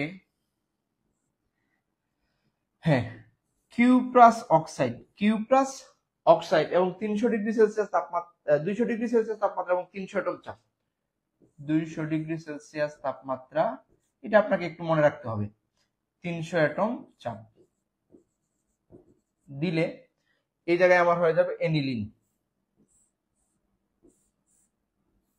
জৈব যৌগে আপনি যদি সমতা হজম নাও করতে পারেন সমস্যা নেই, এই জায়গায় হবে কি? এনিলিন, আর সাথে হবে অ্যামোনিয়াম ক্লোরাইড, সাথে হবে অ্যামোনিয়াম ক্লোরাইড NH4Cl। এখন এই জায়গায় নাইট্রোজেন দুইটা, এই জায়গায় সমতা হজম করার জন্য 2। এই স্যার এই আমার উৎপন্ন হয়ে গেল এনিলিন। আমি আবার বলি, খুব গুরুত্বপূর্ণ প্রশ্ন, এই 5 মার্ক পেয়ে যাবেন।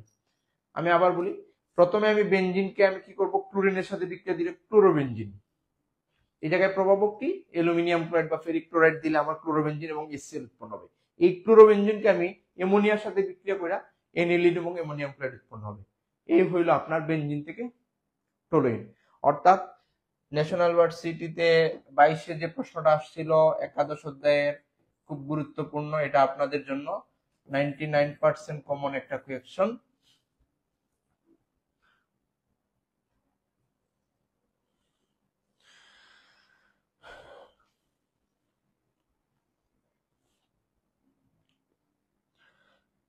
স্যার এটাকে আমরা বুঝতে পারছি।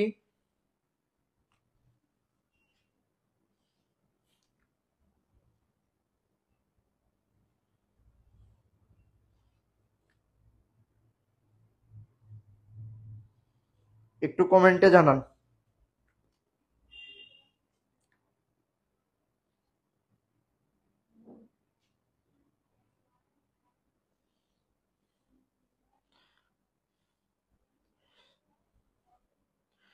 জৈব যৌগের এই প্রশ্নটাকে আমরা বুঝতে পারছি।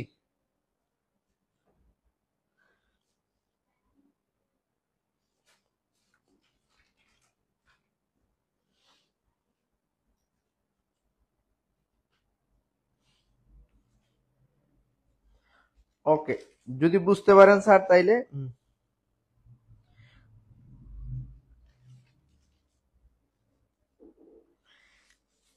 হ্যাঁ, বেনজিন থেকে অ্যাসিটোফেনন, হ্যাঁ পাওয়া যাবে স্যার, সমস্যা নাই। তো আজকে আমরা 22 সালের কোয়েকশন গুলো আলোচনা করতেছি, এর মধ্যেই থাকি।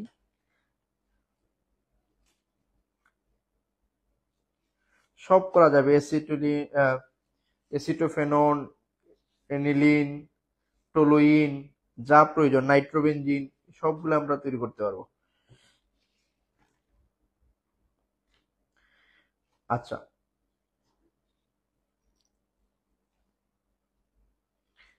এখন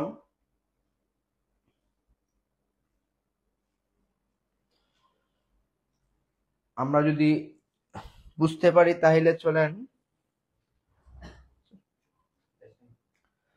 অনেক প্রশ্নই তো আছে। ওকে, তো জৈব যৌগের আমরা এর সাথে যে আরেকটা প্রশ্ন 5 মার্কের আসছিল, ওইটাকে একটু সলভ করে দিই, তাইলে হয়তো আমরা ক্লাসটা শেষ করব। তো জৈব যৌগ বেশি পড়লে আবার আপনাদের অনেকেরই, তাইলে চলেন আমরা একটু আমাদের প্রশ্নতে যাই। স্যার, ওই যে 22 সালের ঘ বিভাগে 13 নম্বরে যে বেনজিন থেকে ট্রোলোইন এবং এনিলিন, এটা প্রস্তুতি করছি। এখন এই যে দ্বাদশ অধ্যায়ের একটা প্রশ্ন আসছে, গ্রিগনার্ড বিকারক কি? গ্রিগনার্ড বিকারক থেকে 2 ডিগ্রি এবং 3 ডিগ্রি অ্যালকোহল পাওয়া যায়। গ্রিগনার্ড বিকারক থেকে আমরা কিভাবে 2 ডিগ্রি এবং 3 ডিগ্রি অ্যালকোহল পেতে পারি? গ্রিগনার্ড বিকারক থেকে অ্যালকাইল ম্যাগনেসিয়াম হ্যালাইড, আমরা গ্রিগনার্ড বিকারক আমরা ইন্টারমিডিয়েট লেভেলে পড়ছি গ্রিগনার্ড বিকারক নিয়ে।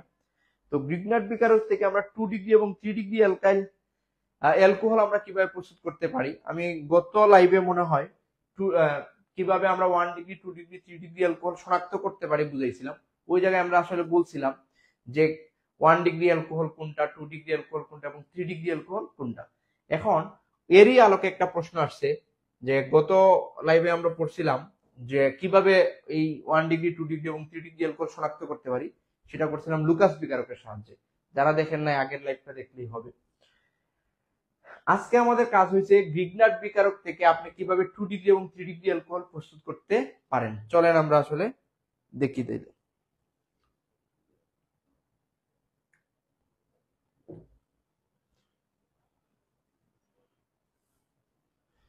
তো আমরা এখন পড়ব যে জিনিসটা, সেটা হলো গ্রিগনার্ড বিকারক থেকে গ্রিগ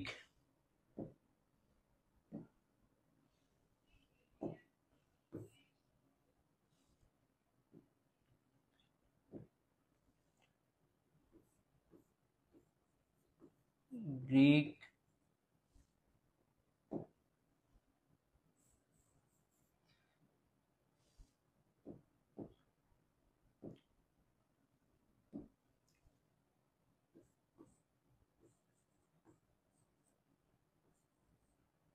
গ্রিগনার্ড বিকারক হতে 2 ডিগ্রি ও 3 ডিগ্রি অ্যালকোহল প্রস্তুতি,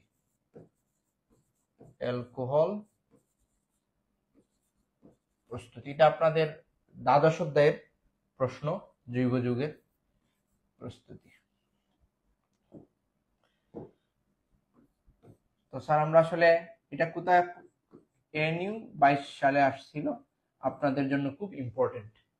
গ্রিগনার্ড বিকারক হতে 2 ডিগ্রি এবং 3 ডিগ্রি অ্যালকোহল প্রস্তুতি। এখন আসেন 2 ডিগ্রি অ্যালকোহল এবং 3 ডিগ্রি অ্যালকোহল কি জিনিসটাকে আসলে আমরা বুঝি কিনা। অ্যালকোহল হলো যাদের মধ্যে ওএইচ গ্রুপ আছে, যে সকল জৈব যৌগের মধ্যে হাইড্রোক্সিল গ্রুপ থাকে। তো আমি মনে করেন এই একটা অ্যালকোহল দিচ্ছি, এই যে ওএইচ, এটা একটা অ্যালকোহল, হাইড্রোজেন হাইড্রোজেন হাইড্রোজেন, এটা হলো মিথানল আমরা যদি বলি। তারপরে আরেকটা অ্যালকোহল যদি আমি দিই, যে ওএইচ আছে, তার মধ্যে একটা CH3 গ্রুপ আছে বা আর আছে সংক্ষেপে, এটাকে আমরা আসলে বলি কি 1 ডিগ্রি অ্যালকোহল, মানে একটা আর আছে। তারপরে যদি CH3 CH3H, এই যে দুইটা আর আছে, সেটাকে আমরা 2 ডিগ্রি অ্যালকোহল। আর যদি এই কার্বনের সাথে 3টা আর যুক্ত থাকে, মানে 3টা অ্যালকাইল গ্রুপ যুক্ত থাকে, তখন সেটাকে আমরা বলি আসলে কি 3 ডিগ্রি অ্যালকোহল। দেখেন বিষয়টা বুঝেন কিনা, যে অ্যালকোহল হইলো এই যে OH গ্রুপ, জৈব যৌগের মধ্যে যদি OH থাকে, আর এই অ্যালকোহলের পাশে যে কার্বন আছে এই কার্বনের সাথে যদি একটা অ্যালকাইল গ্রুপ থাকে, এটাকে আমরা সংক্ষেপে আর বলি, তখন এটা হলো 1 ডিগ্রি অ্যালকোহল। এটা কি 1 ডিগ্রি অ্যালকোহল, 1 ডিগ্রি অ্যালকোহল।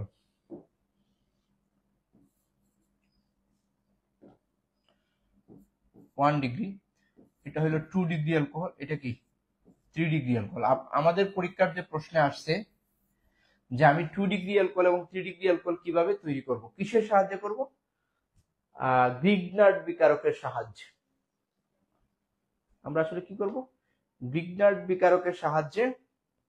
এখন এই গ্রিগনার্ড বিকারকটা কি? Alkyl magnesium halide. এই গ্রিগনার্ড বিকারকটা কি? Alkyl magnesium halide. Alkyl magnesium halide সংক্ষেপে যেটা আমরা বলি অ্যালকাইল ম্যাগনেসিয়াম হ্যালাইড। অ্যালকাইল মানে যে কোনো একটা আর, মিথাইল ইথাইল প্রোপাইল, আর ম্যাগনেসিয়াম থাকবে, আর হ্যালাইড বলতে হ্যালোজেন, এক্স, আমরা হ্যালোজেনকে এক্স দ্বারা প্রকাশ করি। আপনাকে যদি সংজ্ঞাটা যে অ্যালকাইল ম্যাগনেসিয়াম হ্যালাইডকে আসলে কি বলা হয়? গ্রিগনার্ড বিকারক বলা হয়। গ্রিগনার্ড, আমি শুধু দন্তাস লিখে বলি,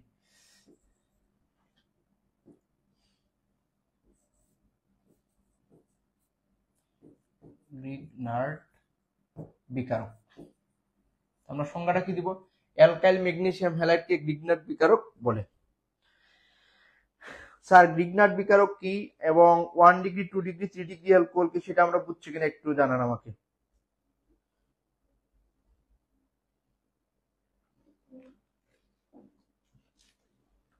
গ্রিগনার্ড বিকারক কি এবং 1 ডিগ্রি 2 ডিগ্রি 3 ডিগ্রি অ্যালকোহল কি সেই জিনিসটা বুঝছি কিনা একটু জানান আমাকে।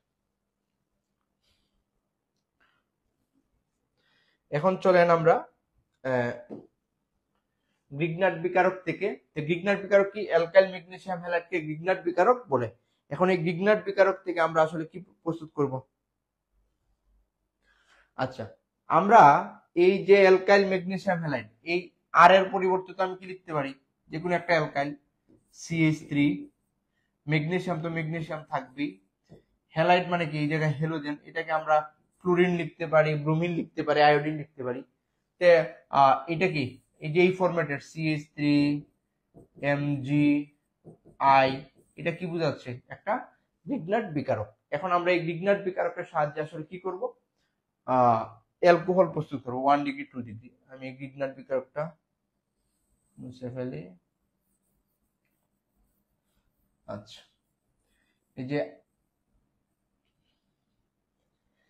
অ্যালকাইল ম্যাগনেসিয়াম হ্যালাইড, এখন আমরা এই অ্যালকোহল বানাইতে হইলে সাধারণত আমরা এলডিহাইড থেকে বানাবো। কি দেখি? এলডিহাইড। এলডিহাইড কাকে বলে? আমাদের যাদের মধ্যে CHO কার্যকরী মূলক আছে, CHO, মনে করেন CHO, এটা নাম হলো মিথানেল, পরে আছে ইথানেল। এখন আমি যেহেতু 1 ডিগ্রি 2 ডিগ্রি 3 ডিগ্রি সবটি আমরা বানাইতে পারবো, আমি আমার পরীক্ষায় যেহেতু 2 ডিগ্রি এবং 3 ডিগ্রি বলছে সেটাই আমি দেখি। আমি যদি 2 ডিগ্রি অ্যালকোহল বানাইতে চাই, তো এটার ধাপটা হইলো আসলে যে আমি যে অ্যালডিহাইডের সাথে আমি বিক্রিয়া দিব তার সাথে অ্যালকাইল ম্যাগনেসিয়াম হ্যালাইড দিলে সে একটি দ্রুত যৌগ উৎপন্ন করবে। এই দ্রুত যৌগটা আদ্র বিশ্লেষিত হইয়া অ্যালকোহলে পরিণত হবে। এই দ্রুত যৌগটা আদ্র বিশ্লেষিত হইয়া অ্যালকোহলে পরিণত হবে। তাহলে চলেন আমরা 2 ডিগ্রি অ্যালকোহল বানাইতে এলে, আচ্ছা দেখেন, এই যে মিথানেল থেকে কিন্তু আমি 2 ডিগ্রি বানাইতে পারবো না, কারণ এই যে মিথানেল, আমি যদি একটু বলি, এই মিথানেলের গাঠনিক সংখ্যাটা যদি আমি একটু লিখতে চাই, স্যার একটু দেখেন, এই CHO, আমি একটু দেখাই ফেলি যে আমরা,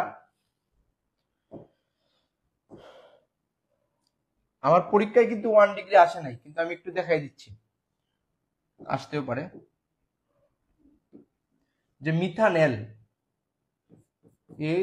CHO, এটাকে আমি গাঠনিক সংকেত যদি লিখি, দেখেন হাইড্রোজেন হাইড্রোজেন,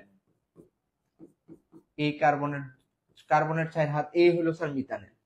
এখন এই মিথানেলের সাথে যদি আমি যে কোনো একটা অ্যালকাইল হ্যালাইড, এই যে আর এর পরিবর্তে CH3 লিখছি, মনে করেন CH3, ম্যাগনেসিয়াম হ্যালাইড বলতে হ্যালোজেন আমরা ক্লোরিনই লিখি, সমস্যা নেই। এখন দিলে এই জায়গায় বিক্রিয়াটা কি হবে? এই জায়গায় বিক্রিয়াটা হচ্ছে এই অক্সিজেনের একটা সিগমা বন্ধন, একটা কি বন্ধন, পাই বন্ধন। সে কি করবে,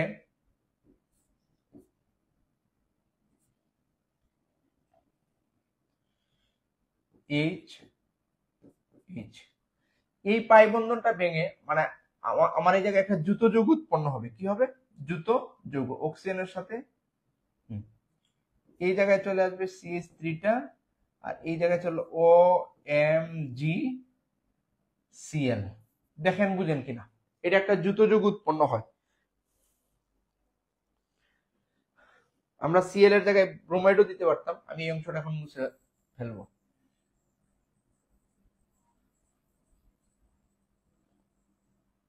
ওকে স্যার, এখন আমি এটাকে আর্দ্র বিশ্লেষিত করব। কি করব?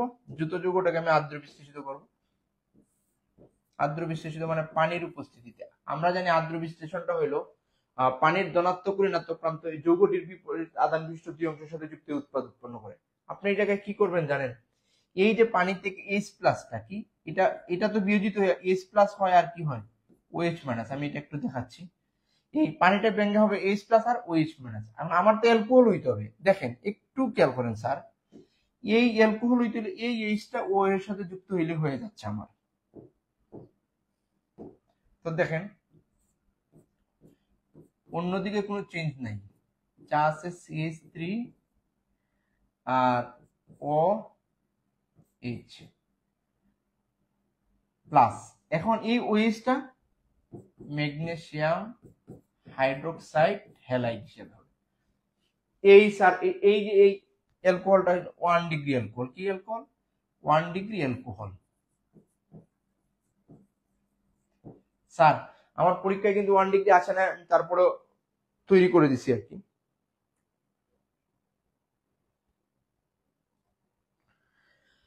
স্যার আমরা এটাকে একটু বুঝছি, আমি আবার বলি যে আমরা আসলে যে অ্যালকোহল প্রস্তুত করব গ্রিগনাট বিকারকের সাহায্যে। এই যে গ্রিগনাট বিকারক, এটা হলো অ্যালকাইল ম্যাগনেসিয়াম হ্যালাইড। হ্যালাইড হ্যালোজেনের জায়গাতে আমি ব্রোমিন ক্লোরিন আয়োডিন যে কোনোটা নিতে পারতাম। এই অ্যালকাইল মানে যে কোনো CH3 আর ম্যাগনেসিয়াম, এর সাহায্যে আমি কার থেকে করব? আসলে অ্যালডিহাইড জাতীয় যৌগ থেকে। এখন আমি যদি 1 ডিগ্রি বানাইতে চাই তখন আমার নেওয়া লাগবে মিথানেল। এই যৌগটার নাম ছিল মিথানেল। মিথানেল। আচ্ছা, এখন এই মিথানেল যে নিলাম, মিথানেলের সাথে আমি অ্যালকাইল হ্যালাইডের বিক্রিয়ায় একটা জুতো যৌগ উৎপন্ন হয়। মানে এই একাধিক বিক্রিয়ক মিলে একটা যৌগ উৎপন্ন করে। এই বিক্রিয়া কৌশলটা কি আপনি মনে রাখবেন যে স্যার আপনার তো 1 ডিগ্রি হইতে হবে। 1 ডিগ্রি মানে একটা আর যুক্ত হইবে, একটা আর কার্বনের সাথে যুক্ত হইতে হবে। তো এই জায়গায় তো আর আছেই একটা, সে কি করবে? সে কি করবে দেখেন, সে আইসা এই কার্বনের সাথে যুক্ত হবে।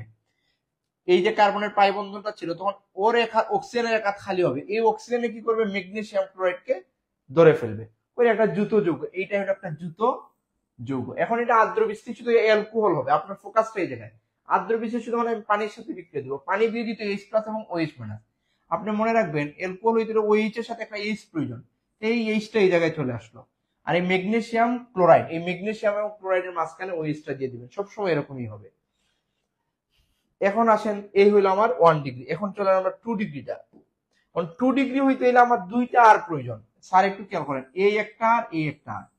তো এই জায়গায় কোনো আর ছিল না, এই মিথানলের মধ্যে কোনো আর ছিল না।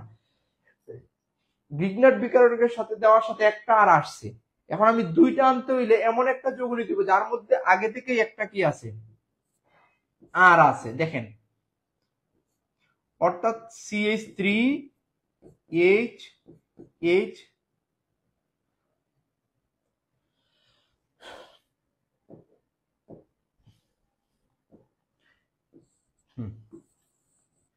এটা আমরা মিথানেল থেকে করছি। 2 ডিগ্রিটা বানাইতে হলে আমাকে ইথানেল লাগবে। ইথানেল, ইথানেলের সংকেতটা কি আসলে আমি যদি বলি, এই 2 ডিগ্রি বানাইতে আমার ইথানেল লাগবে CH3CHO। অর্থাৎ এই কার্বনের সাথে অলরেডি একটা কি আছে, আর যুক্ত থাকবে। এর গাঠনিক সংকেত যদি আমি লিখতে চাই, CH3H ডবল বন্ড, এই যে স্যার এটার নাম ইথানেল। এখন আমি কি করব, তার সাথে সেম মিথাইল উপরে আছে, একটা H আছে। এখন O আর কি হবে, MgCl, ওই দেখেন OMgCl। এই জায়গায় আমি বন্ডটা না দেখাইলেও হবে,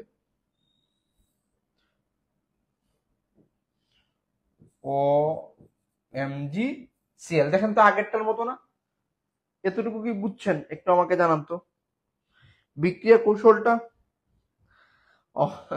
সব মাথার উপর দিয়ে যাচ্ছে। আমি আবার বলি স্যার, আমি এই যে ইথানলের সংকেতটা আমাকে জানতে হবে। এটা হলো CH3CHO। এখন এর গাঠনিক সংকেতটা কি?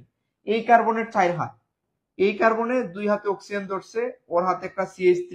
এই যে স্যার আমি এটা আসলে কি লিখছি, CH3CHO। আমার টার্গেট কিন্তু এই কার্বন। এই দেখেন এই কার্বনের সাথে 2 হাতে একটা অক্সিজেন, অক্সিজেনের জন্য 2, এই হাইড্রোজেনের একটা, এই হাইড্রোজেনটা দিলাম, এই CH3। এটাকে আমি লিখতে পারি, এই ইথানলকে যেটা লিখতে পারি, এটাকে আপনি বুঝেন কিনা দেখেন। যদি বুঝেন তার সাথে আপনি দিবেন কি গ্রিগনার্ড বিকারক। আমি আবার লিখতেছি আপনাদের বুঝার সুবিধার্থে, CH3MgBr, যে কোনো ইয়ে দিলাম। এখন কৌশলটা আসলে কি, এই মিথাইলটা চলে আসবে এই জায়গায়, এই পাই বন্ধন ভেঙে যাবে, পাই বন্ধনকে তার সাথে যুক্ত হবে। তাহলে আমার যৌগটা আসলে কি হচ্ছে দেখেন, CH3 দেখেন কি হচ্ছে আসলে, HCH3। এখন এই জায়গায় কি হচ্ছে দেখেন তো, OMgBr। এখন না বুঝলে আসলে, উর্মি আক্তার বুঝছেন কিনা দেখেন তো।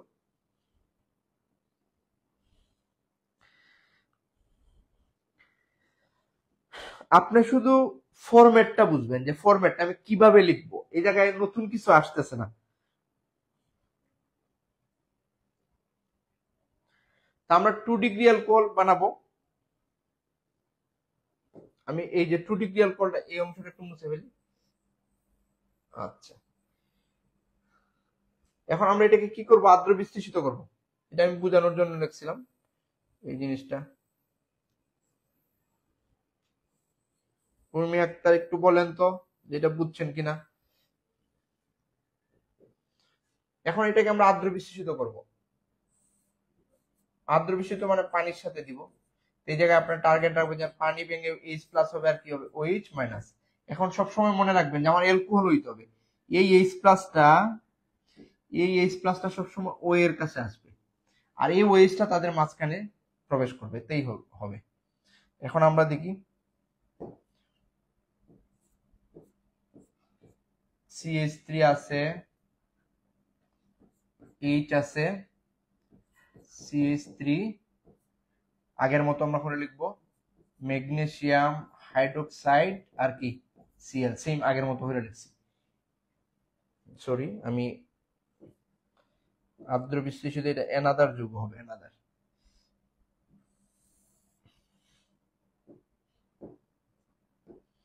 এই যে OH স্যার, এই যে ORH, এখন এই জায়গাটা সরে যাবে, এই ম্যাগনেসিয়াম আর ক্লোরাইডটা OH এর সাথে যুক্ত হয়ে কি হবে, ম্যাগনেসিয়াম OH টা ভিতরে ঢুকাই দিবেন, Cl, শেষ। Cl এই জায়গায় যেহেতু Br দিছিলাম, এই জায়গায় আমরা এটাকে ইয়ে করে ফেলি,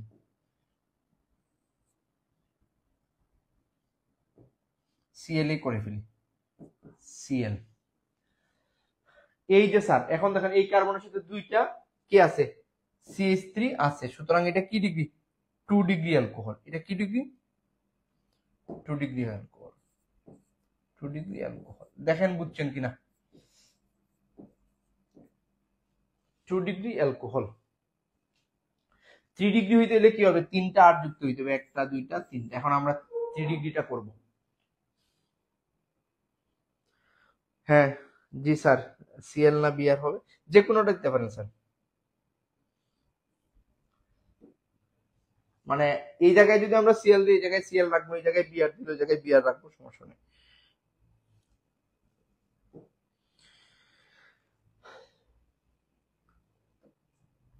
এখন আমরা এই অংশটা মুছে ফেলি।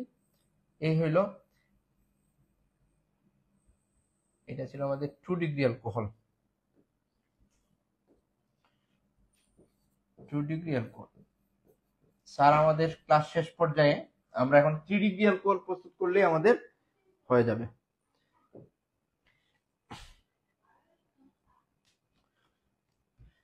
এই 3 ডিগ্রিটা আমরা প্রপানন থেকে, এটা ইথানল থেকে করছিলাম।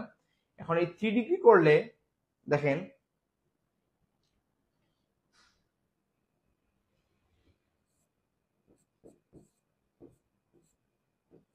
CH3 অর্থাৎ আমরা গ্রিগনার্ড বিকারকের সাথে দেওয়ার সময় সবসময় আমাদের কি হচ্ছে, দেখেন এই জায়গায় কোনো CH3 ছিল না, বিক্রিয়া শেষে একটা CH3 যুক্ত হয়েছে। এই জায়গায় একটা CH3 ছিল, গ্রিগনার্ড বিকারের সাথে আর একটা CH3 যুক্ত হয়েছে। এখন আমি এমন একটা যৌগ দিব যার মধ্যে দুইটা CH3 আছে, অর্থাৎ দুইটা অ্যালকাইল মূলক আছে, তার সাথে আমি বিক্রিয়াটা দিব CH3 ম্যাগনেসিয়াম ক্লোরাইড। দেখেন এখন আপনারা নিজেরাই পারবেন। স্যার আমাকে একটু বলেন তো কি হবে বলেন স্যার। এটা মুখস্থ করা কিছু না, এই দেখেন এইটা চলে আসবে এই জায়গায়, এইটা চলে যাবে ওই জায়গায়, মানে ওর সাথে যুক্ত হবে। তাইলে হচ্ছেটা কি দেখেন তো, শেষ লাস্ট।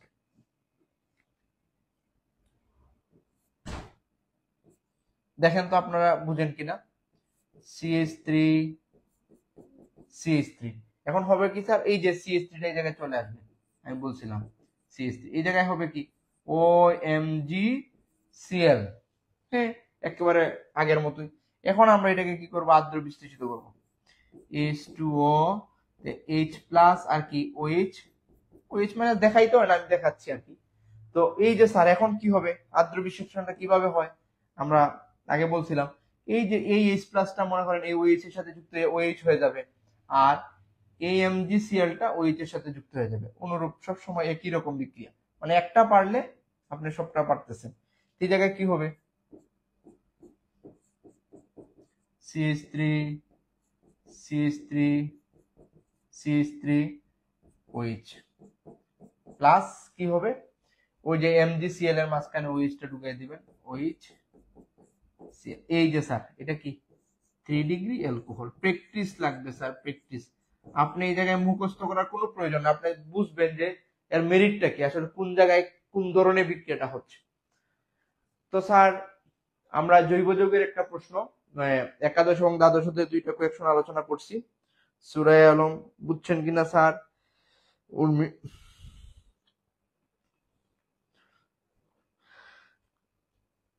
আপনাদের আগ্রহ থাকলে হয়তো এনাদার আরো লাইভ ক্লাস নিব আমরা, যদি যুক্ত থাকেন।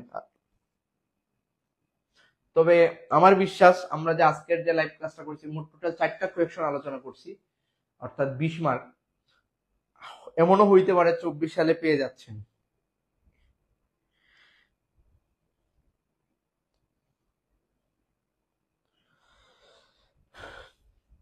কঠিন কিছু না, আসলে আপনি এই ফরম্যাটটা বুঝবেন যে আমি আসলে কি নিচ্ছি আর কিভাবে বিক্রিয়াটা হচ্ছে। তো স্যার আমরা আসলে কি কি বিষয় নিয়ে আলোচনা করলাম,